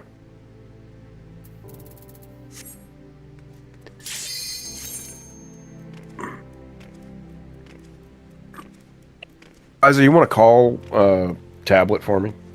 Yeah. I just need to rest my voice a little bit. Yeah. Do you want me to do job checks And all that too, or no? I can do that stuff. I'll do all the stuff inside, but I don't want to call. I have to call Tablet and Halls. So, sounds good. Okay, everybody, double check you have a cipher. Double checking that everybody's 20, but we most all leveled together at that time. Excellent. Good job. Heading towards the Solitary Pavilion. Fun fact, the southeast Aetherite Shard is actually the fastest way to get to our friendly Solitary Pavilion. It doesn't look that way on the map, but it actually is.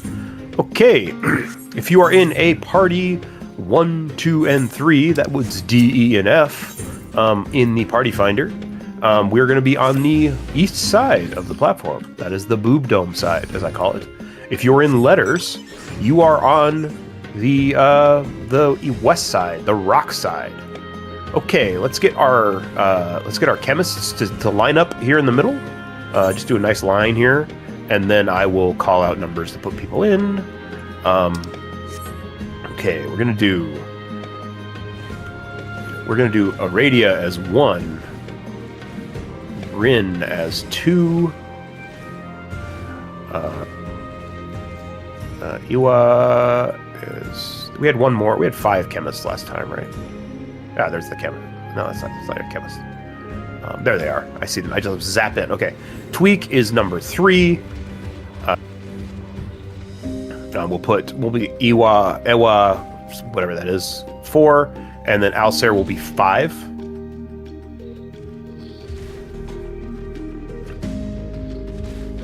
Okay, there's our chemists. Double check we have. Can I get my 2? Okay, I have 1 already. So I had Chaos has floated. Ire has floated. Okay, excellent. I see Dawntrail doing stuff over there. So we got 2 thieves. Sorry, my brain is not entirely functioning.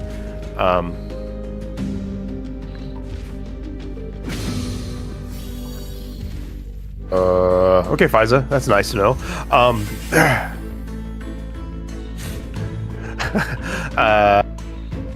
I mean, sorry. Yeah. Oh, yeah. Sorry. Okay. Now I see what you're saying. I was like, what? My brain's not functioning. I mean, okay. What else? Time mages. A time mage here on the. We got Yukio. And we have Weston. Excellent. Okay.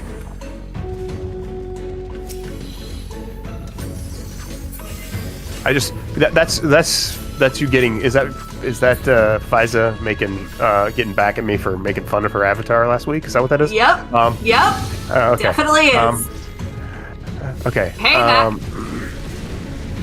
Okay. Yeah. Every party should have a knight. We should have that covered. Rain. Oh God, Nye's.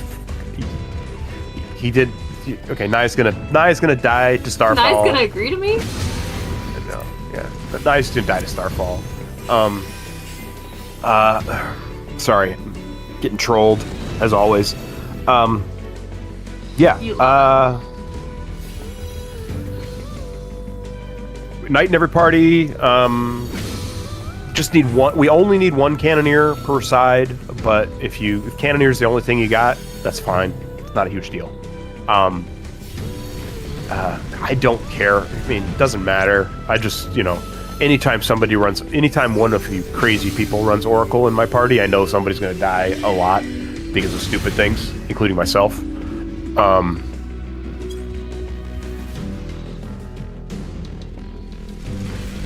Yeah, 2 people did die because they including a thief, because they thought there was no trap there when you zipped through. Yeah, got thieves covered. Rangers, we got our rangers still from the first run. Yeah, so we'll go in, we will do our stuff. Fizo's going to call Tablet, because I'm going to sit here and rest your voice and hydrate. Yeah. So once the thing lights up, we'll put our ciphers in. If you want to do something while killing time and you want to kind of see what the whole fight is like, if you're a DPS or a healer, feel free to take a look at those 2 little YouTube videos I put in the run thread. Or not the run thread, in the I posted the link to the guide in the run thread that shows both the healer and the DPS perspective.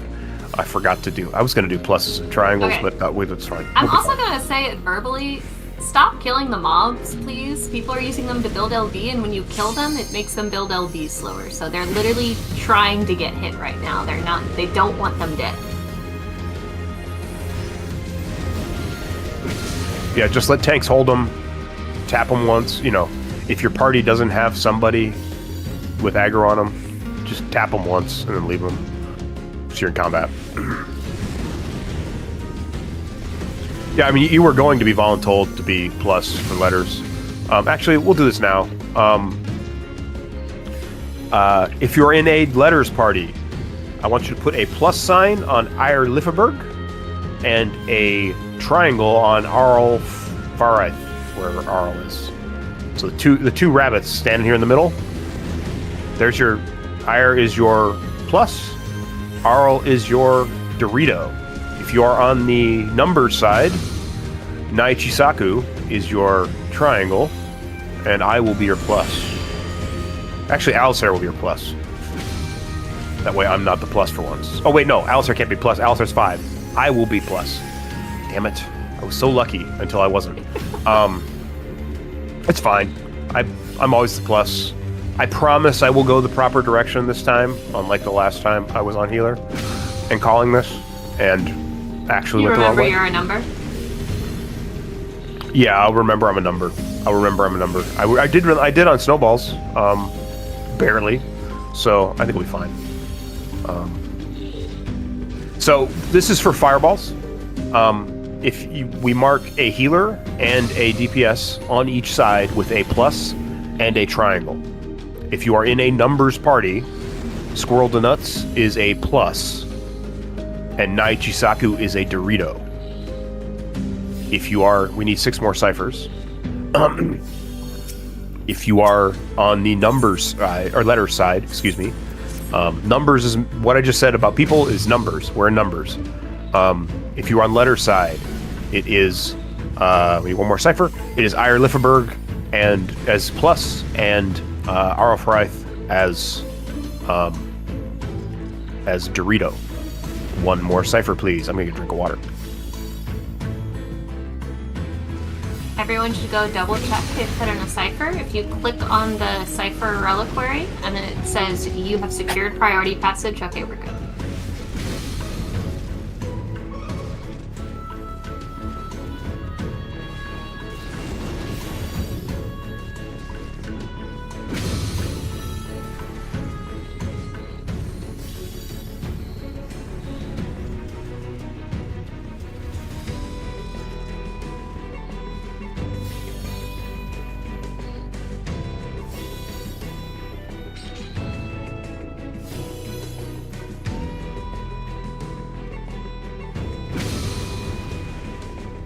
Oh, and if you're Sage, make sure you put Cardia on your tank.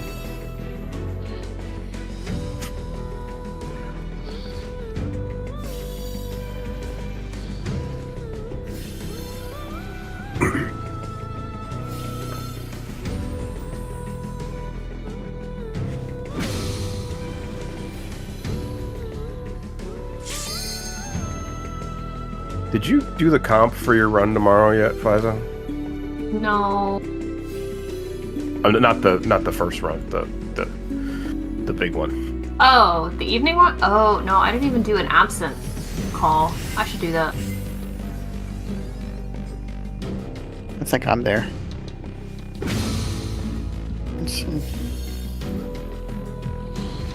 If you need me to switch off something, let me know. I can switch to something else if need be. The comp.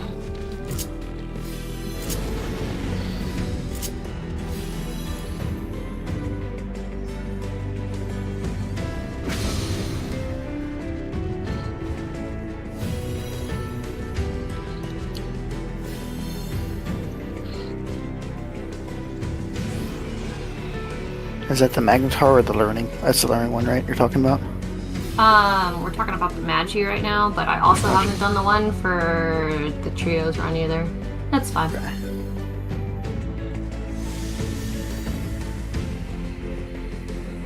Okay, about to get slurped in. Please make sure you're standing on the platform.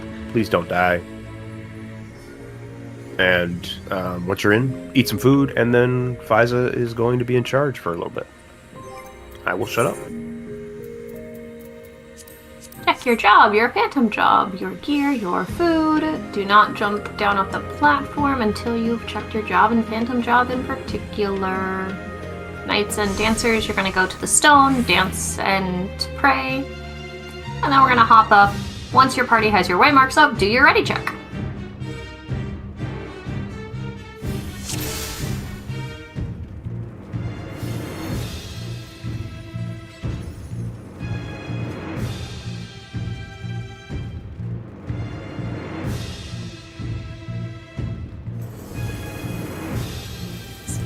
Dancers do your thing. And then waymark time.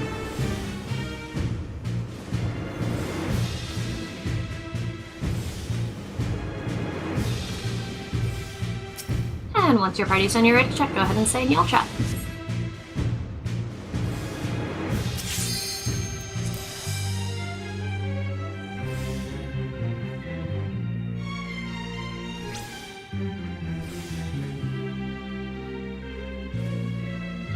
Be very careful if you're watering the edge, not to run off it by auto-running forward when we start. I've seen it happen a silly amount of times.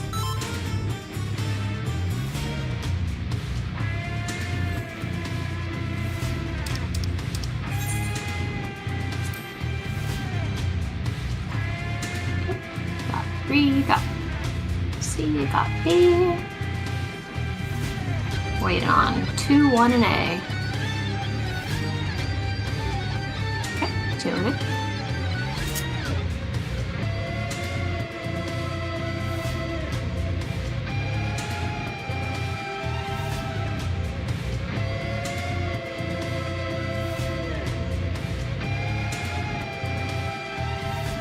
When throwing waymarks out across the boss, I like to open up the mini-map because it helps me double check my placement.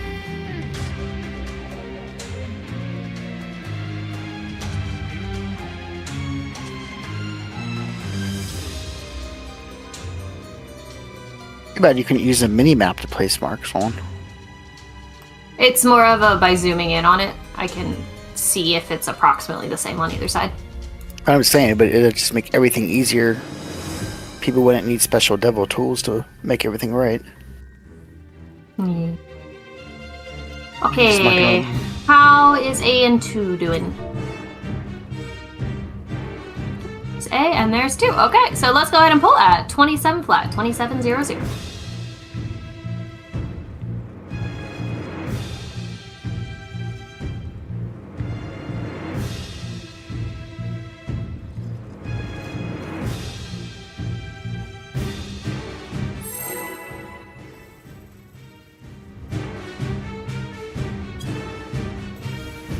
About 8, 7, 6. Limit for 2. 1. And let's go. We're going to start off here with a raid wide. Let's make sure we mitigate this. It's going to go up, and we're either going to go halfway across or get knocked back, so be ready to go under. Heading under, we're going past the halfway point. Everybody past the halfway point. Fortunate for uptime. We're gonna go do it again. Except this time we're gonna have a knockback, so this time be close to boss. Close to boss this time. Close to boss. Close to boss.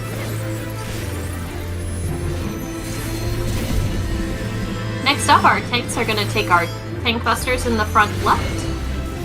For berserkers, make sure to invuln C and chisel. Do not be front left unless you want to die. So who are those tanks?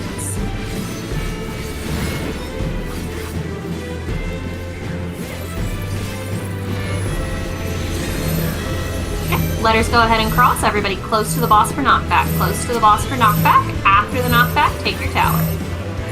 Waiting for knockback. And take your towers. Next up, we're going to have a rotate. Everybody get ready to go to the left side. Everybody on the left side. After it does this first rotation, we're going to go around to the back to the three-way mark. Three-way mark now.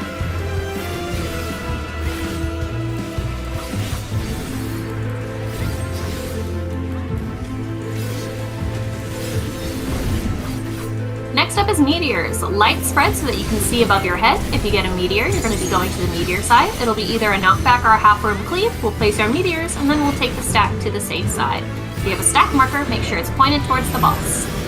Meteors are going to stay. If you have a meteor, stay. Otherwise, go to the other side. Everybody close to the boss, ready for knockback. Close to the boss, ready for knockback. Close to the boss for knockback first. After the knockback, take your stacks. Put the stack at the back on the safe side, please. And now we have a little bit of uptime for some damage.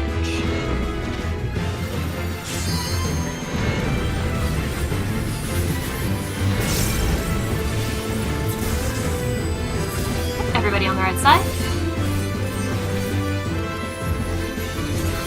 We're going to be going all the way around. Go all the way around to 3. All the way around to 3.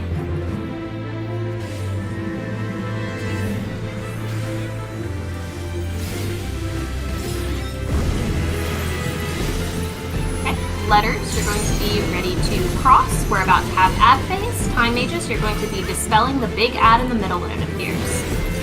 So, time mages, make sure you're ready to dispel the big ad when it comes. Letters, go ahead and cross now. Letters cross. Everybody get ready for your ads. This is also a great time to LB. If you're a caster, you can hit all 4. And then to LB here.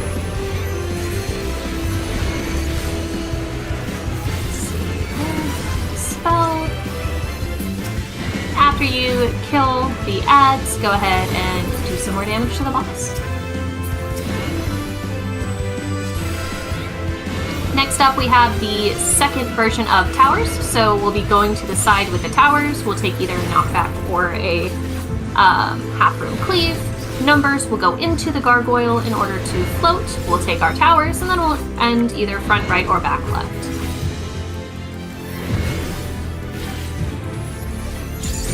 It's going to show the gargoyle now, which will tell us if we're doing front, right, or back, left at the end. We'll be doing back, left at the very end of this, but first we're going to go over to the side with the towers and do that knockback or half-room cleave. So to the side with the towers, everybody ready for knockback, ready for knockback. After the knockback, numbers are going to go to their gargoyle. Yeah. Every number is gargoyle. Everyone to your tower, and then we're ending back left at the end of this. Back left now.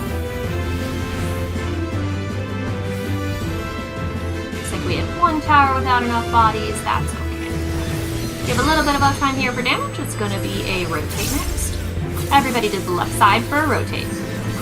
This time we're ending on the letter side, so after it rotates, we're going to go around to C. Around to C.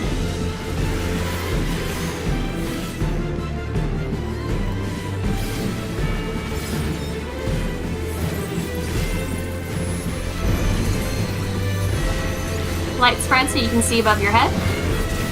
Second set of meteors. We are going to respect mechanics.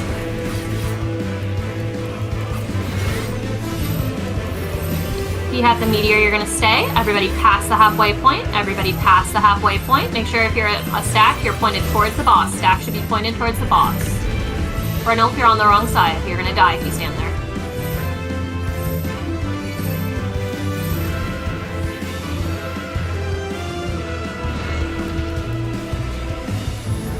I did not see the blue thing on my head until it was way too late. Yeah, it happens. Okay, keep doing damage. Everybody go to the other side. We're getting close to the boss for a knockback again. Close to the boss for knockback. It's okay. We'll pick them up after we kill it. If you turn your camera to the side. Away from the tanks. Okay, pick up the dead and head on up.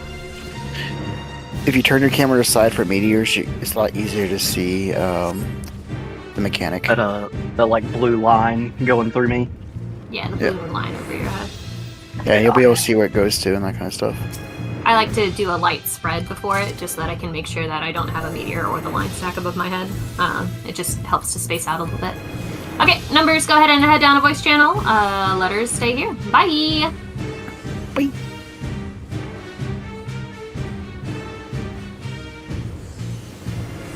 Okay, letters, you are with me. We will be going left after you pick up your spoils.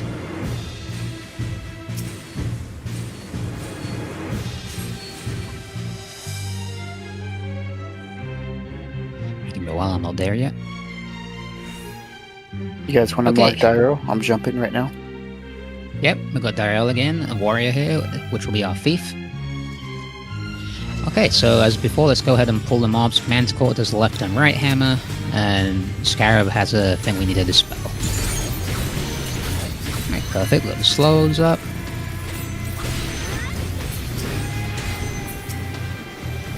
Left hammer, get on the right side of the hitbox. Get ready to swap, though it may die. Alright, swap. Nope. We're fine. Alright. Dispel on the Scarab.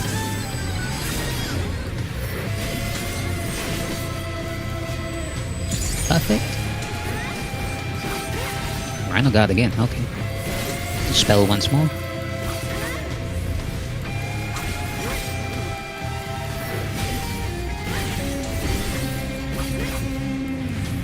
Alright, perfect. Be careful with the Mega Trap on the right. We're gonna go left here.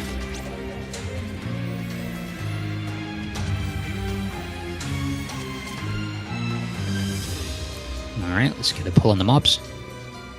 Remember, bards use Romeo's Ballad to stop any of the massive amount of puddles that are going to be around here.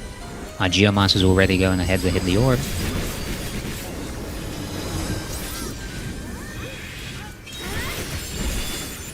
Stuns, paralyzes, anything works here. If you're on an insta-killing job, always Samurai, use your Yanu keys. That was pronounced terribly, sorry. And Cannoneers, I think one of them insta-kills.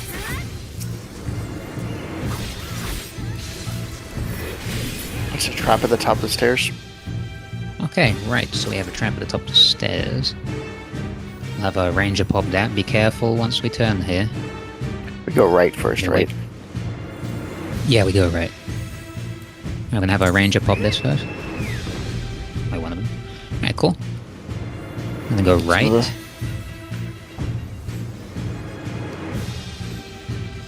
The ranger pop the trap here again. Then we'll pull the mobs. Okay, cool.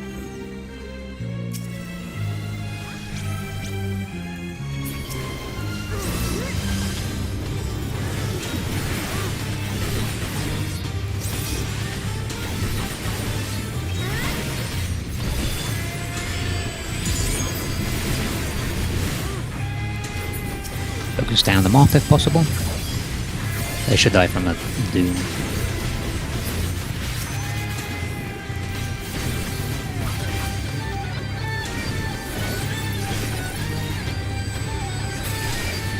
Okay, we go ahead. We have the silence orb coming from the right side. The door's already open. Yes, if you're a tank, you can just run right through here. Okay, right, so, let's go left. We tend to go left because we don't want to fight the Manticore if we don't have to. You're good to pull. Okay. As usual, be careful with Wall of Rage, that's an AoE. Oh, nice insta-kill. Boo. This might have raided the mobs. Are we lucky? Nope. Nope. Alright, we will be fighting the Manticore.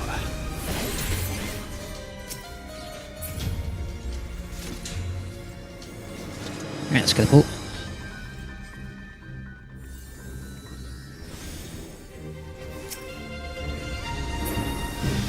Put the slow up, that's great. Oh, awesome. Great. Insta-kill there. What a clutch fire cannon that was. Hell yeah. Alright, pick up your Sanguinite.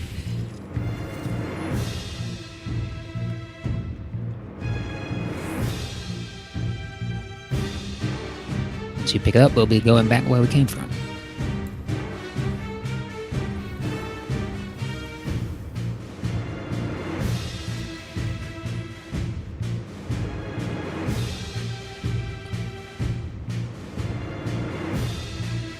Oh, Violet, I just read you think about going right in the chat.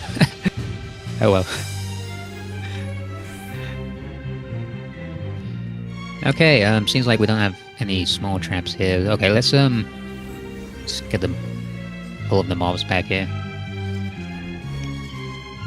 Don't go too far ahead. There can be a mega in the interconnecting hallway. The mega traps, if you're curious, they're always going to be in the like little tiny hallways that connect between the two sides.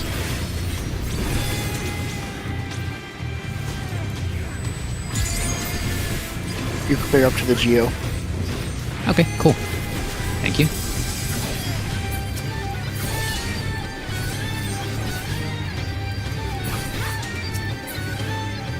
Alright, let's go on ahead.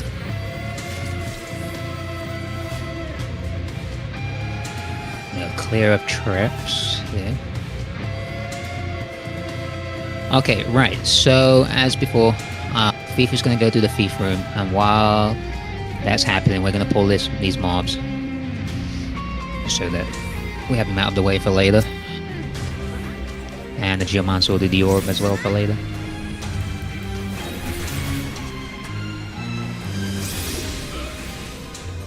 Okay, just looking out for Hammer.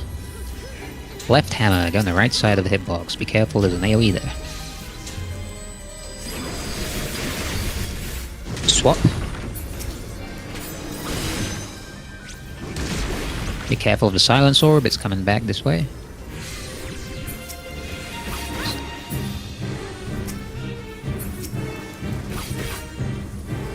Okay, we're gonna go back and pick up our Sanguinite. There can never be any traps inside of that room, right? Or on that bridge? Not inside the room, but it can be. I think there can be one like right outside, so you have to like be careful.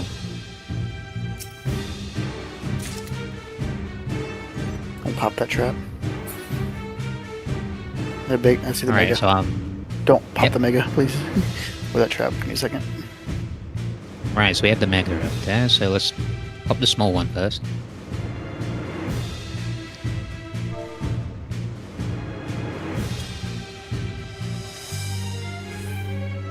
So I have a ranger pop the small one.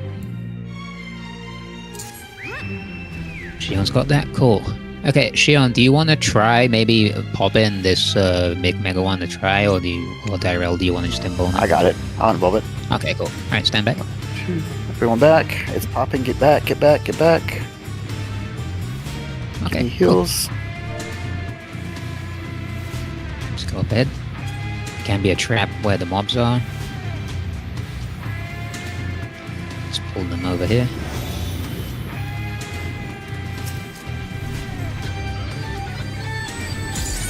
There's a Ooh, trap great right insta kill. there. Alright, there's a trap there. Great, hell yeah. You love to see it. Alright, be careful with that trap. Let's get someone to pop that before we move. Great. Well done. We have won the race.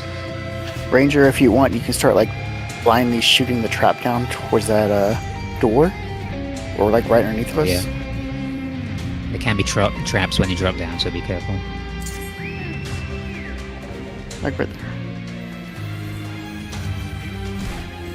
I do Alright, sense a perfect. second trap Take here. it up. There's another trap in the doorway. What's that song I like? That we are the champions, my friends. Right? Yeah, we won. You mean shenanigans? It was a tie. Thief got murdered, so that's. What? Who did that? Oh, I froze. Hopefully, I'm not going into the room. Alright, whew. My screen completely froze as I was on running. Okay, time for a little more explanations. Okay, so I think everybody kind of got what we did for snowballs, but a reminder: letters go north to A, numbers go south towards southwest to 3. A1, B2, C3 is the rolls. Tanks stand in front. 1, do you still have an off tank? Yeah. Okay. Yeah, you just need to be. So you just stand for the roll. Just stand in front and use any mitt. Just need a ramp. Even rampart's good enough. Just a little mitt to take the wild charge, and you should be good. If you die, let us know, and we'll send somebody over there to take care of it, to cover for you. But we should be fine. Okay, so that's snowballs. Snowballs, we did really well. We did snowballs really well. We just had a few dead people before it started, so we were a little low on damage, but we're close. So what we're going to do, when we're talking about fireballs is considerably different here at THL than how other people do it. What we do at THL is we split the room north-south directly through the DB area. Letters parties go north towards A. You'll hang out kind of in this area in relation to the A-way mark. The numbers parties, we hang out kind of here in relation. We'll hang out here in relation to the C-way mark. Triton will stand in the middle. Nerd and Phobos, they will turn into fireballs that float, and then they will disappear. They go up in the air and they're going to land. There will be tracer arrows coming along. They rotate clockwise or counterclockwise. I think they always clockwise, regardless. And those tracer arrows, at the end of the tracer arrows, they will end up at one of the points. So they will end up at C, at the one between 3 and D, or at the one between B and 2 for the numbers snowball, or numbers fireball. We will call, either Pfizer or I will call left, right, or stay. That's in relation to, as you're facing in towards Triton, in relation to where you're at. So if we say left, the fireball is going to end up over here. So we're going to end up at this one. If we say right, we're going to end up over here at this one. And the opposite, and then it'll be obviously it's the opposite. They're opposite each other. So it's either rotate one, whatever the 6th version of quadrant is. That's what we're doing. I think sextant is probably what it is, but regardless, but that's a measuring thing. Whatever. Sorry about your Discord. You can't hear me, so that's funny. Maybe you can. I don't know. Yeah. So, but the pluses and the Doritos. What those are is that's for DPSs and healers. So what happens when the fireballs land? This will be the C and A. The point will become a tower, and the fireball will be on top of the tower. The fireballs will then become targetable. Everybody needs to do damage on their fireball. Yeah, it's a tank tower. Healers will go to the left, facing in, on this tile. That's what the plus is for. If you're a healer, you follow the plus. DPS goes to the right, and over here, and that's where you follow your DPS Dorito. Tanks, you're going to hang out kind of in this area. You're going to go in, and tanks are going to soak the towers. The towers, there are 3 hits of this mechanic. The first hit, tanks will use, and this is knights, mainly just knights. Non-knights need to do a little more stuff. So knights will go in, you go into the tower, you will use any kind of mitt, any short mitt, so rampart, bloodwetting if you're a warrior, corundum if you're gunbreaker, etc. TBN if you're a dark knight. Something that's relatively short cooldown, doesn't need to be a big mitt. just some kind of mitt for the first hit. Then you will use Pledge for the second 2 hits, and then for the first round, or an invuln. I think Phantom Guard might even cover that too, but regardless, we see that. You want to make sure you don't die to the second 2 hits. I think Phantom Guard will work. Then after that third hit goes off, okay. So the reason the DPS and the healers are split like this: 1 DPS and 1 healer from each half of the arena gets targeted with a cleave. That cleave does a magic vuln debuff on everybody it hits. So if you get hit by 2 of them at the same time, you die. It's a 90-degree cone. And the reason that's why we stand out here. If it's a 90-degree cone, it can't hit anybody but the people who are supposed to be standing in it, healers, and it's possible. Tanks don't get targeted by this. So if you're an off tank doing DPS, just hang out here, so that you don't scare people. But you want to be close. So then, after there's 3 hits, it's called Elemental Impact. It does 3 hits. Those hits are 2 seconds apart.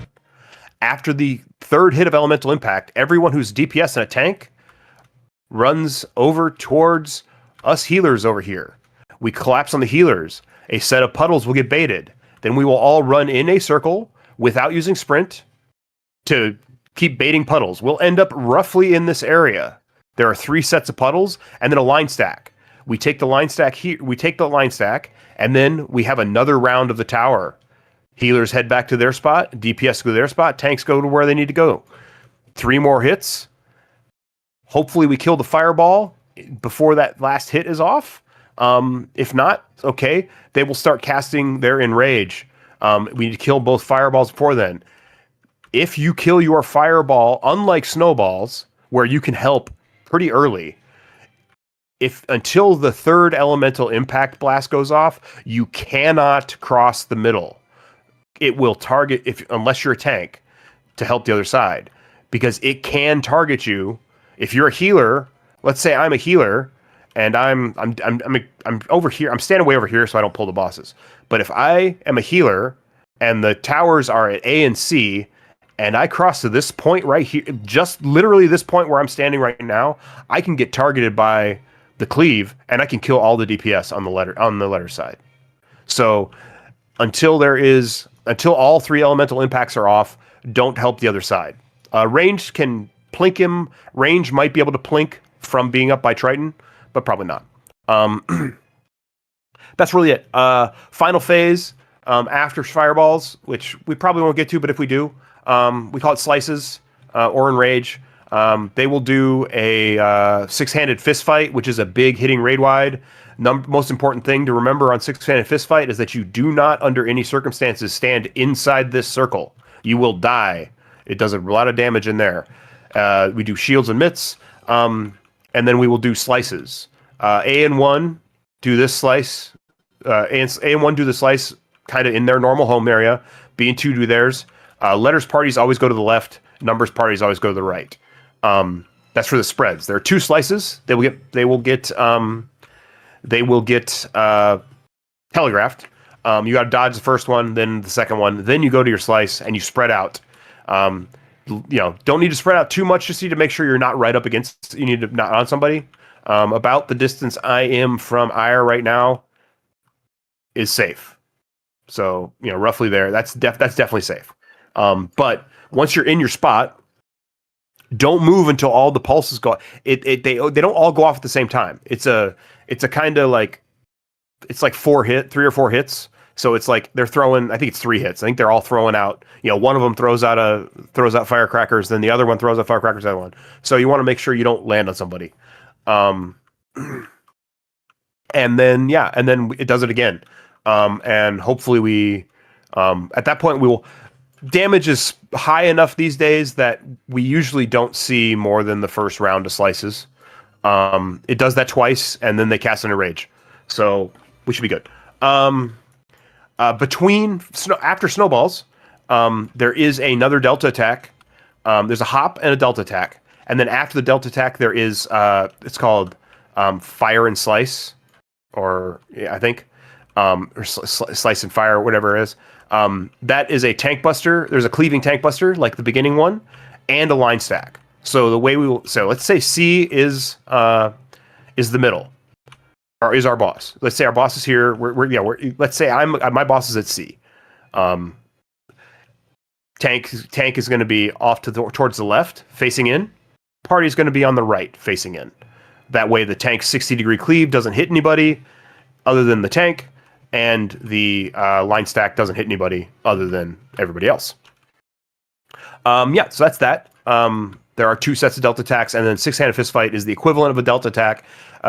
Six-Handed Fistfight does about 1.5 times the damage of a single Delta attack hit. So if you don't mitt that, and people are not full health, they probably will die.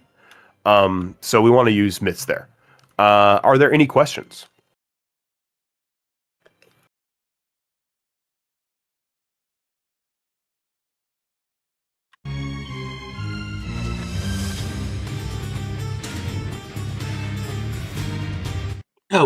Just to be absolutely sure, do we get knocked back to our snowball or the other snowball? You get knocked away from your snowball. Gotcha. Thank you. Unless you have tether, then you get knocked away from the tether, the one you're tethered to, through the boss. So you stand in the same spot. You're not paying attention to which one is your party's marked snowball. You're paying attention to the one that you're tethered to. And again, the place to stand is where I'm standing on one of the tile lines opposite your snowball. And yes, you can be tethered to either snowball. I have seen it where both people who got tethered were in the same party. In most cases, if you're not if you are not tethered and the person who has the Dorito or the plus sign on their head doesn't have the stack marker, you can just follow them. It can also if you die during the mechanic, it can tether you. So that's fun. Hopefully we won't have that happen. But yeah, so we should be good. Let's get ready checks out.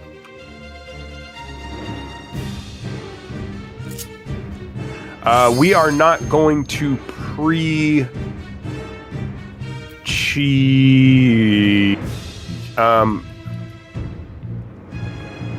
Alistair's got 3 lives. Alistair's in numbers.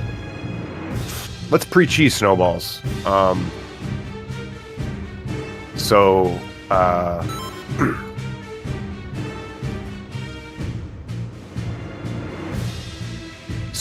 what we're going to do at as snowballs is during the roll phase of snowballs, Alsair is going to suicide into the death wall here on the south side, and one of the numbers chemists,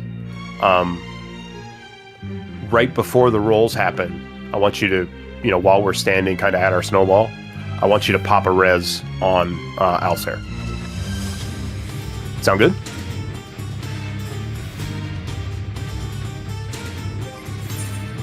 Okay, and then keep an eye on him because it's you got a minute. We should so like once whichever snowball ends up at C, if you're a live chemist and Alsair's corpse is still hanging out here, pop a res on him, just so we got it. 3's ready too, so we are A, C, 2, 1, B. Okay. Yeah, so we should be good. It's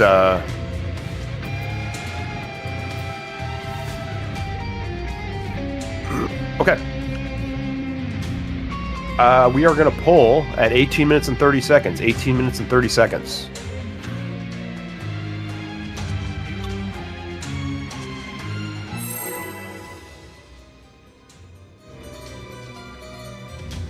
Yes, food check. If you have less than 7 minutes of food, use food.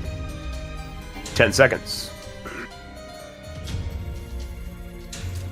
5, 4, 3, 2, 1, go.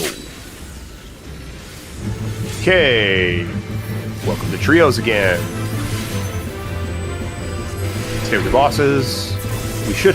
We might have a funky tether because we are short one person, but we may not. Don't get Venn diagram. Don't get hit in the outside wall.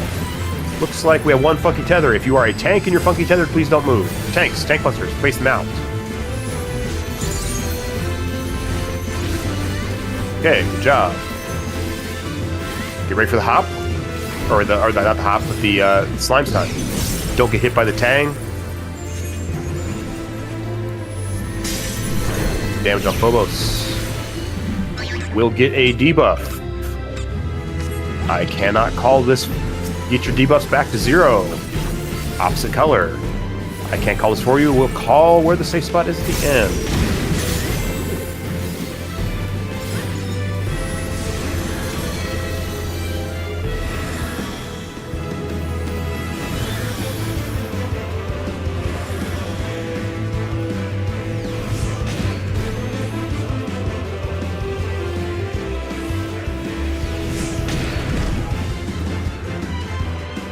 I believe D is safe at the end. If it isn't, I screwed up. Whew, I didn't screw up. Okay. If you didn't do your thing, I'm sorry, you will die. Everybody collapse to the middle. Everybody collapse to the middle. Do not accept a res until after the cleaves, after the hop. Okay, getting ready for the hop. Watch where they go. We're going to 2B. Go to 2B. Rangers, Unicorn now. Do not accept the res yet, folks. Do not accept the res yet. Okay, accept the res. Get back to your bosses. Get ready for Delta attack. Heal up the people who are res so that they don't die here.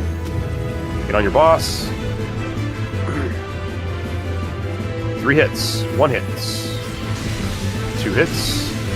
3 hits. Okay. Line stack. Point them out to the outside wall. Try to get reses on everybody that's dead. Okay, get the line stacks, point them out. Okay. We lost Chem cheese. Okay, everybody to C. Everybody to C. Once Alcer is dead, I need a chemist. Okay, chemist res Alcer, please. Chemist res Alcer. Alcer's a res. Everybody hit the outside death wall at C. Everybody hit the death wall at C. Just go out. Just go to the wall. You're gonna die. And it will reset once the rolls are done. Okay, Alcer pop up. We'll get reses on folks.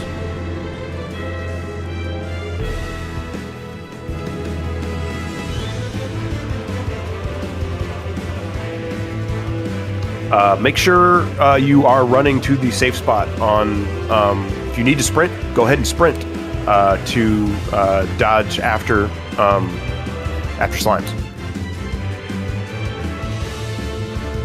Saw 3 or 4 people that got hit by the cleaves. So if you get by both of them, you will absolutely die. You can sometimes survive if you only get hit by one. I think everybody's resable, so hopefully nobody has no lives left. Yeah, and once you're res, please come outside the arena.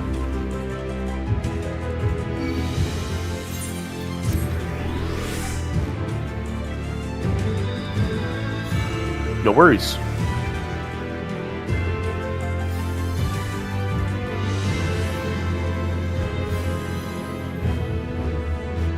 That's why we collapse tight on the boss before the hop. Because that gives us the most amount. That makes it easier for us to go regardless of where they go to. Yes, you have to make. If you have blue, you have to get hit by the same number of times of red. You make it. It has to get down to 0. If you can't be rezzed, you feel free to exit out, or if you want to just stay. And watch, I guess it's okay. It doesn't really, though. I'm trying to remember. Does it scale? Did they fix it so dead bodies don't count, Liza? I don't think so, but it's also not enough to really. Yeah, you don't want like 10 bodies on the floor, but chemists just mark with an ignore so you don't try and res them in the middle. Yeah. We can also just have somebody stream to them so they can still see it if they want to do that instead.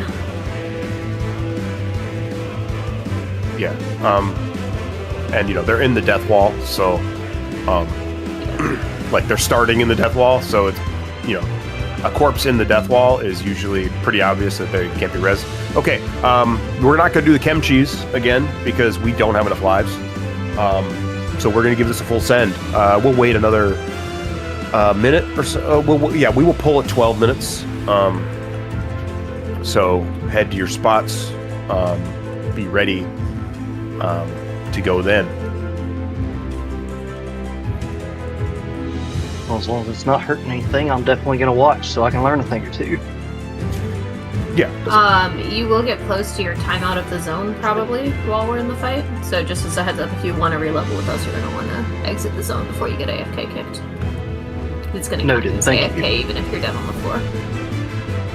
Awesome, I will leave near the end then. Awesome, thank you. Yeah, this fight is at maximum 6.5 minutes long. So, okay, 15 seconds. 10 seconds. LB1s can go at 3 seconds to go. Okay, here we go. Tanks, remember to do your thing. Everybody else, don't get Venn diagram.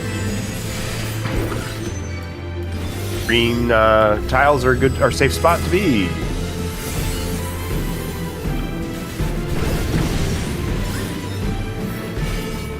Looks like we have one funky tether on nerd side. Ooh.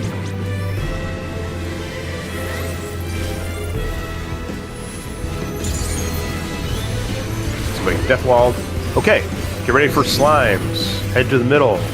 Don't get hit by the puddles underneath the nerd and Triton.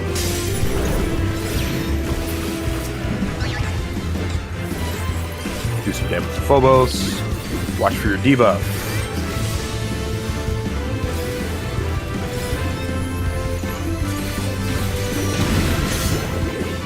Okay.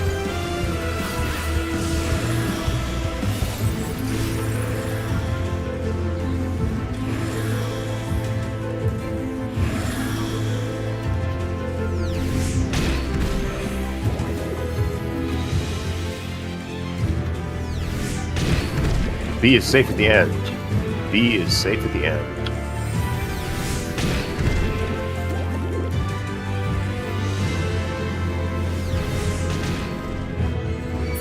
And I'm dying because I'm an idiot.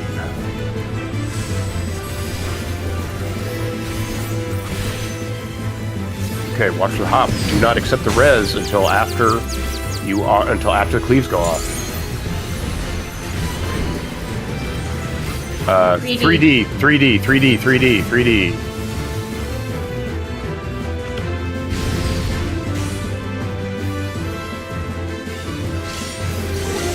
Okay, get ready for belt attack. Sorry, I should have called you unicorns. I did not. That's my fault. Get your bosses.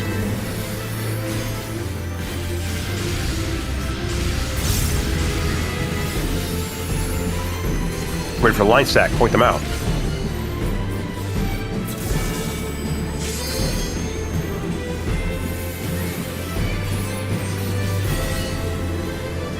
Res anybody can for snowballs.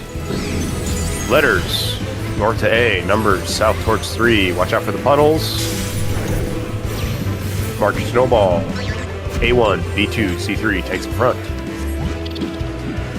If you don't have a tank alive, you're samurai. Take the roll with Shirahadori.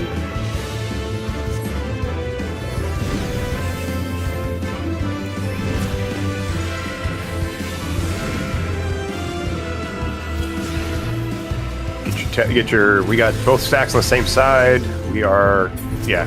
Well, that's it. Oh, they're both damageable at the same side? Never seen that before. Kinda shocked. We break it. We might be able to get these somehow. Use your limit breaks. Yeah. No damage. If I had not assumed we were dead, we would have gotten it. I've never seen the stacks land together like that and actually work. just so hey. There, learned. Been a lot of that today. But hey, Ooh, critical engagement just popped as Black Regiment. Okay, so we can all re-level now. That's it for our tour of the Fork Tower for this evening. If you're coming tomorrow, please re-level tonight, because odds of you re-leveling before tomorrow afternoon are probably pretty slim if you don't do it now. The CE is already up, so why not? Yeah, CE is up. You don't have to wait for it. We just go. You have to wait for it to start, but you don't have to wait otherwise. So,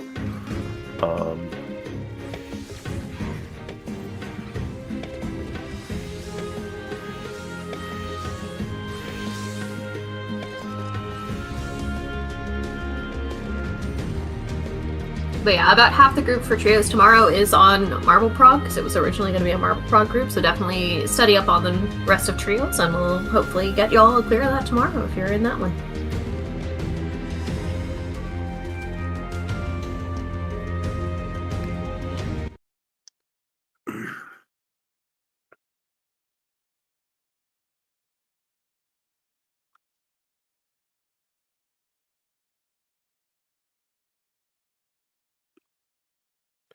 that was I'm just to be clear, we were very close to getting through snowballs on a very scuffed snowballs. So, good work, folks.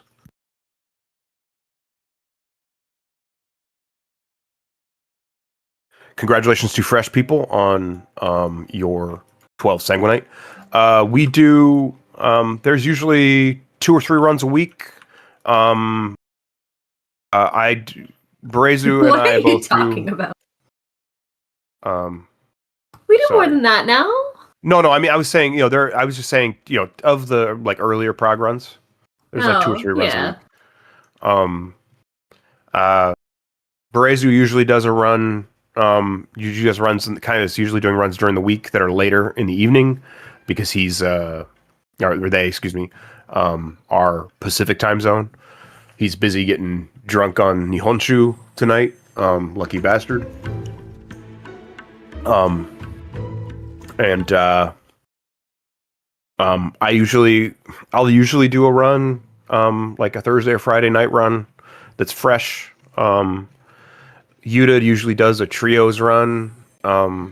It's usually a trios run in the evening on Sundays. Fiza does a run in the afternoons on Saturdays, and then has a mostly static run that is for that is on Magitar Final Boss right now on Saturday evenings. And then I have the Sunday brunch runs, which are whatever prog point I decide to run them on Sunday, late morning, early afternoon.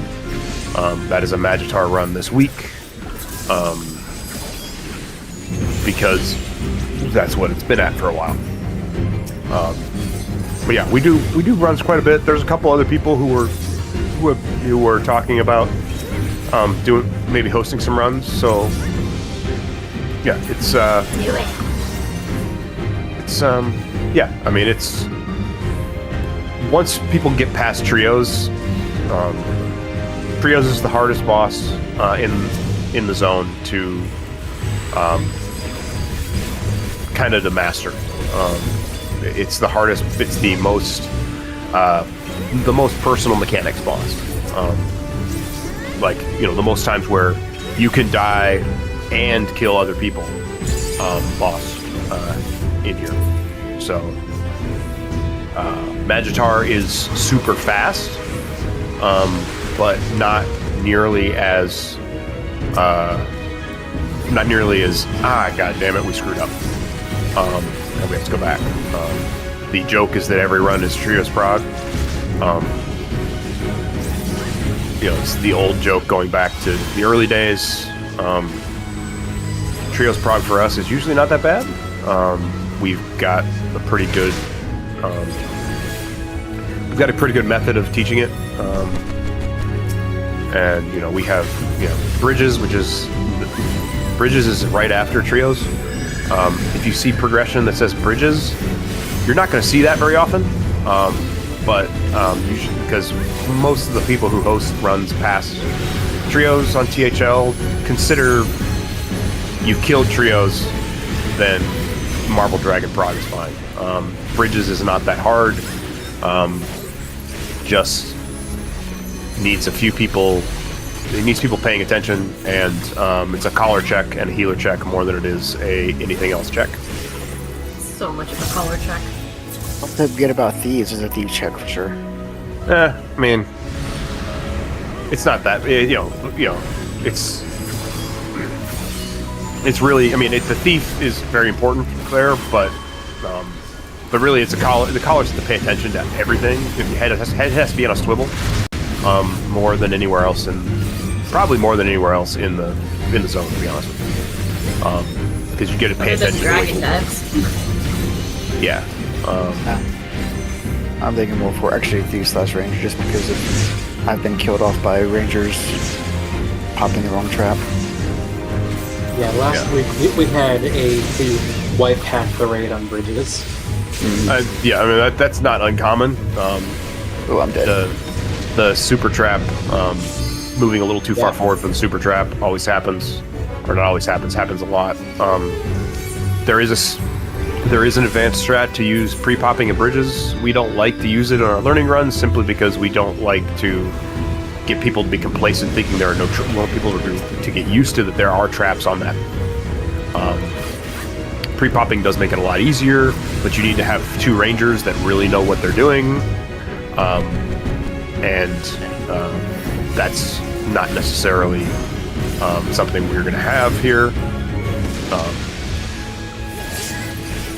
since we don't really pre-pop here. It's a dream of mine to pre-pop one day. Hey, you know what was funny on that snowball? Is that, you said, like, normally the people with the Dorito and plus don't get, like, the Tether. I got the Tether on that one. So normally both don't get it. Like, yeah, I've seen it where one of them gets it, but I've very rare. It's just the whole, you have two of them. They're not likely to both get it. But, okay. Well, hopefully everybody got to 20 there. Thanks again for coming, folks. You are now on Trios, Trios Prog, unless it specifically says Fireballs, or and even if it's a Fireballs Prog, you guys saw you had two good C's at Snowballs, so which good looks at Snowballs. So whatever. Ask the host to double check if you aren't sure. Yuda's Trios run on Sunday is a clear run, kind of a fireball cleanup run. So that one may not be the right run to do, but regardless, thanks for coming. What time is that Sunday run? 5 p.m. Central. Is it 6:30 p.m.? Did it change times? I mean, it's like I'm 6 Central Time, so I think it's. Let me jump right now. It is 5 p.m. Central, 6 p.m. Eastern. Okay. Whatever. Cool. Thank you. But yeah, good work. Congratulations, those of you got your first clears on tablet. Welcome. And I'm gonna go pass out. Sleep well. Rest. Make sure you hydrate. Sleep well. Have a good night, y'all. Bye, guys. There should be a pot sometime soon, right? About 6 minutes. 6 minutes north. Yeah, 6 minutes north. Okay. If you look at your zone timer, it's 10 minutes after we enter, so at 170, and then it's every 30 minutes after, so it should be more than like 6 minutes. Okay. Because we came in off work tower timer. I just can't remember which one's first. What's messing me? You said north always first, right? North's the next one, anyway. Yeah.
Come on.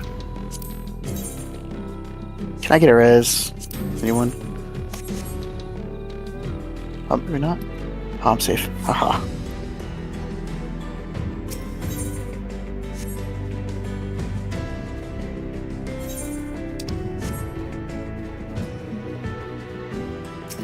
Yay.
ADHD.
まさかのブルートアボミネーターとの場外戦です。生身の挑戦者は複数の魔物の力を持つ相手にかなうのか。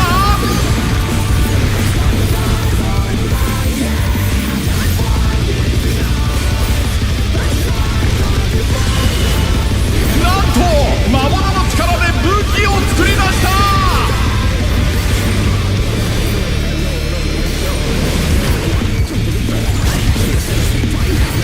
強烈な一撃だが挑戦者は持ちこたえている。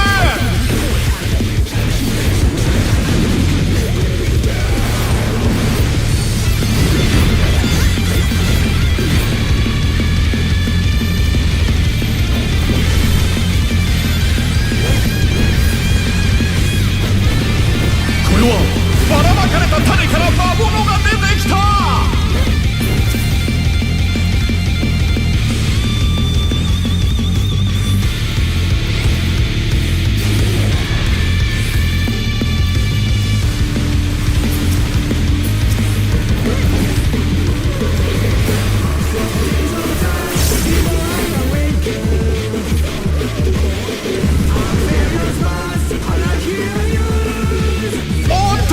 中継カメラまで石化して落ちていくぞ。挑戦者ダウン。さあ立ち上がれるか。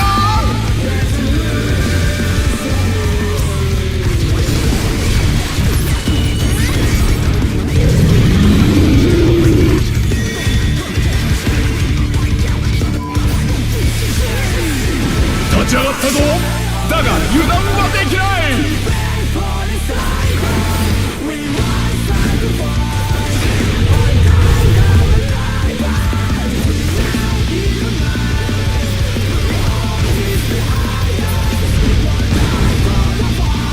恐るべき威力。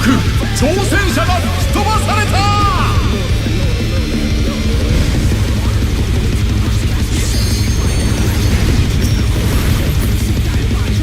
なんとブルートアボミネーターが壁に張り付いた。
床が抜けてしまった。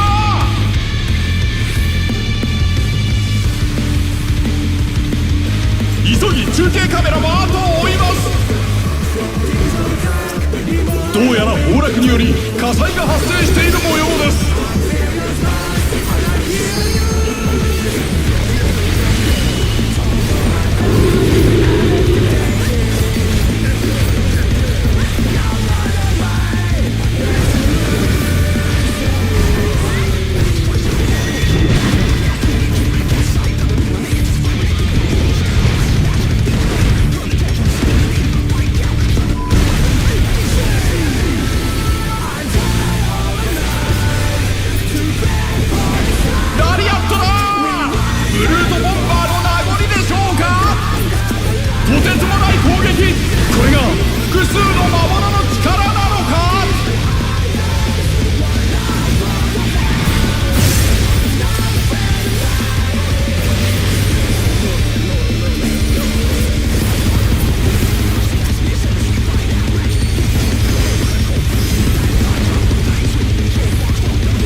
手に汗握る熾烈な戦いが続いています。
復活巻き返せるか。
送りしました。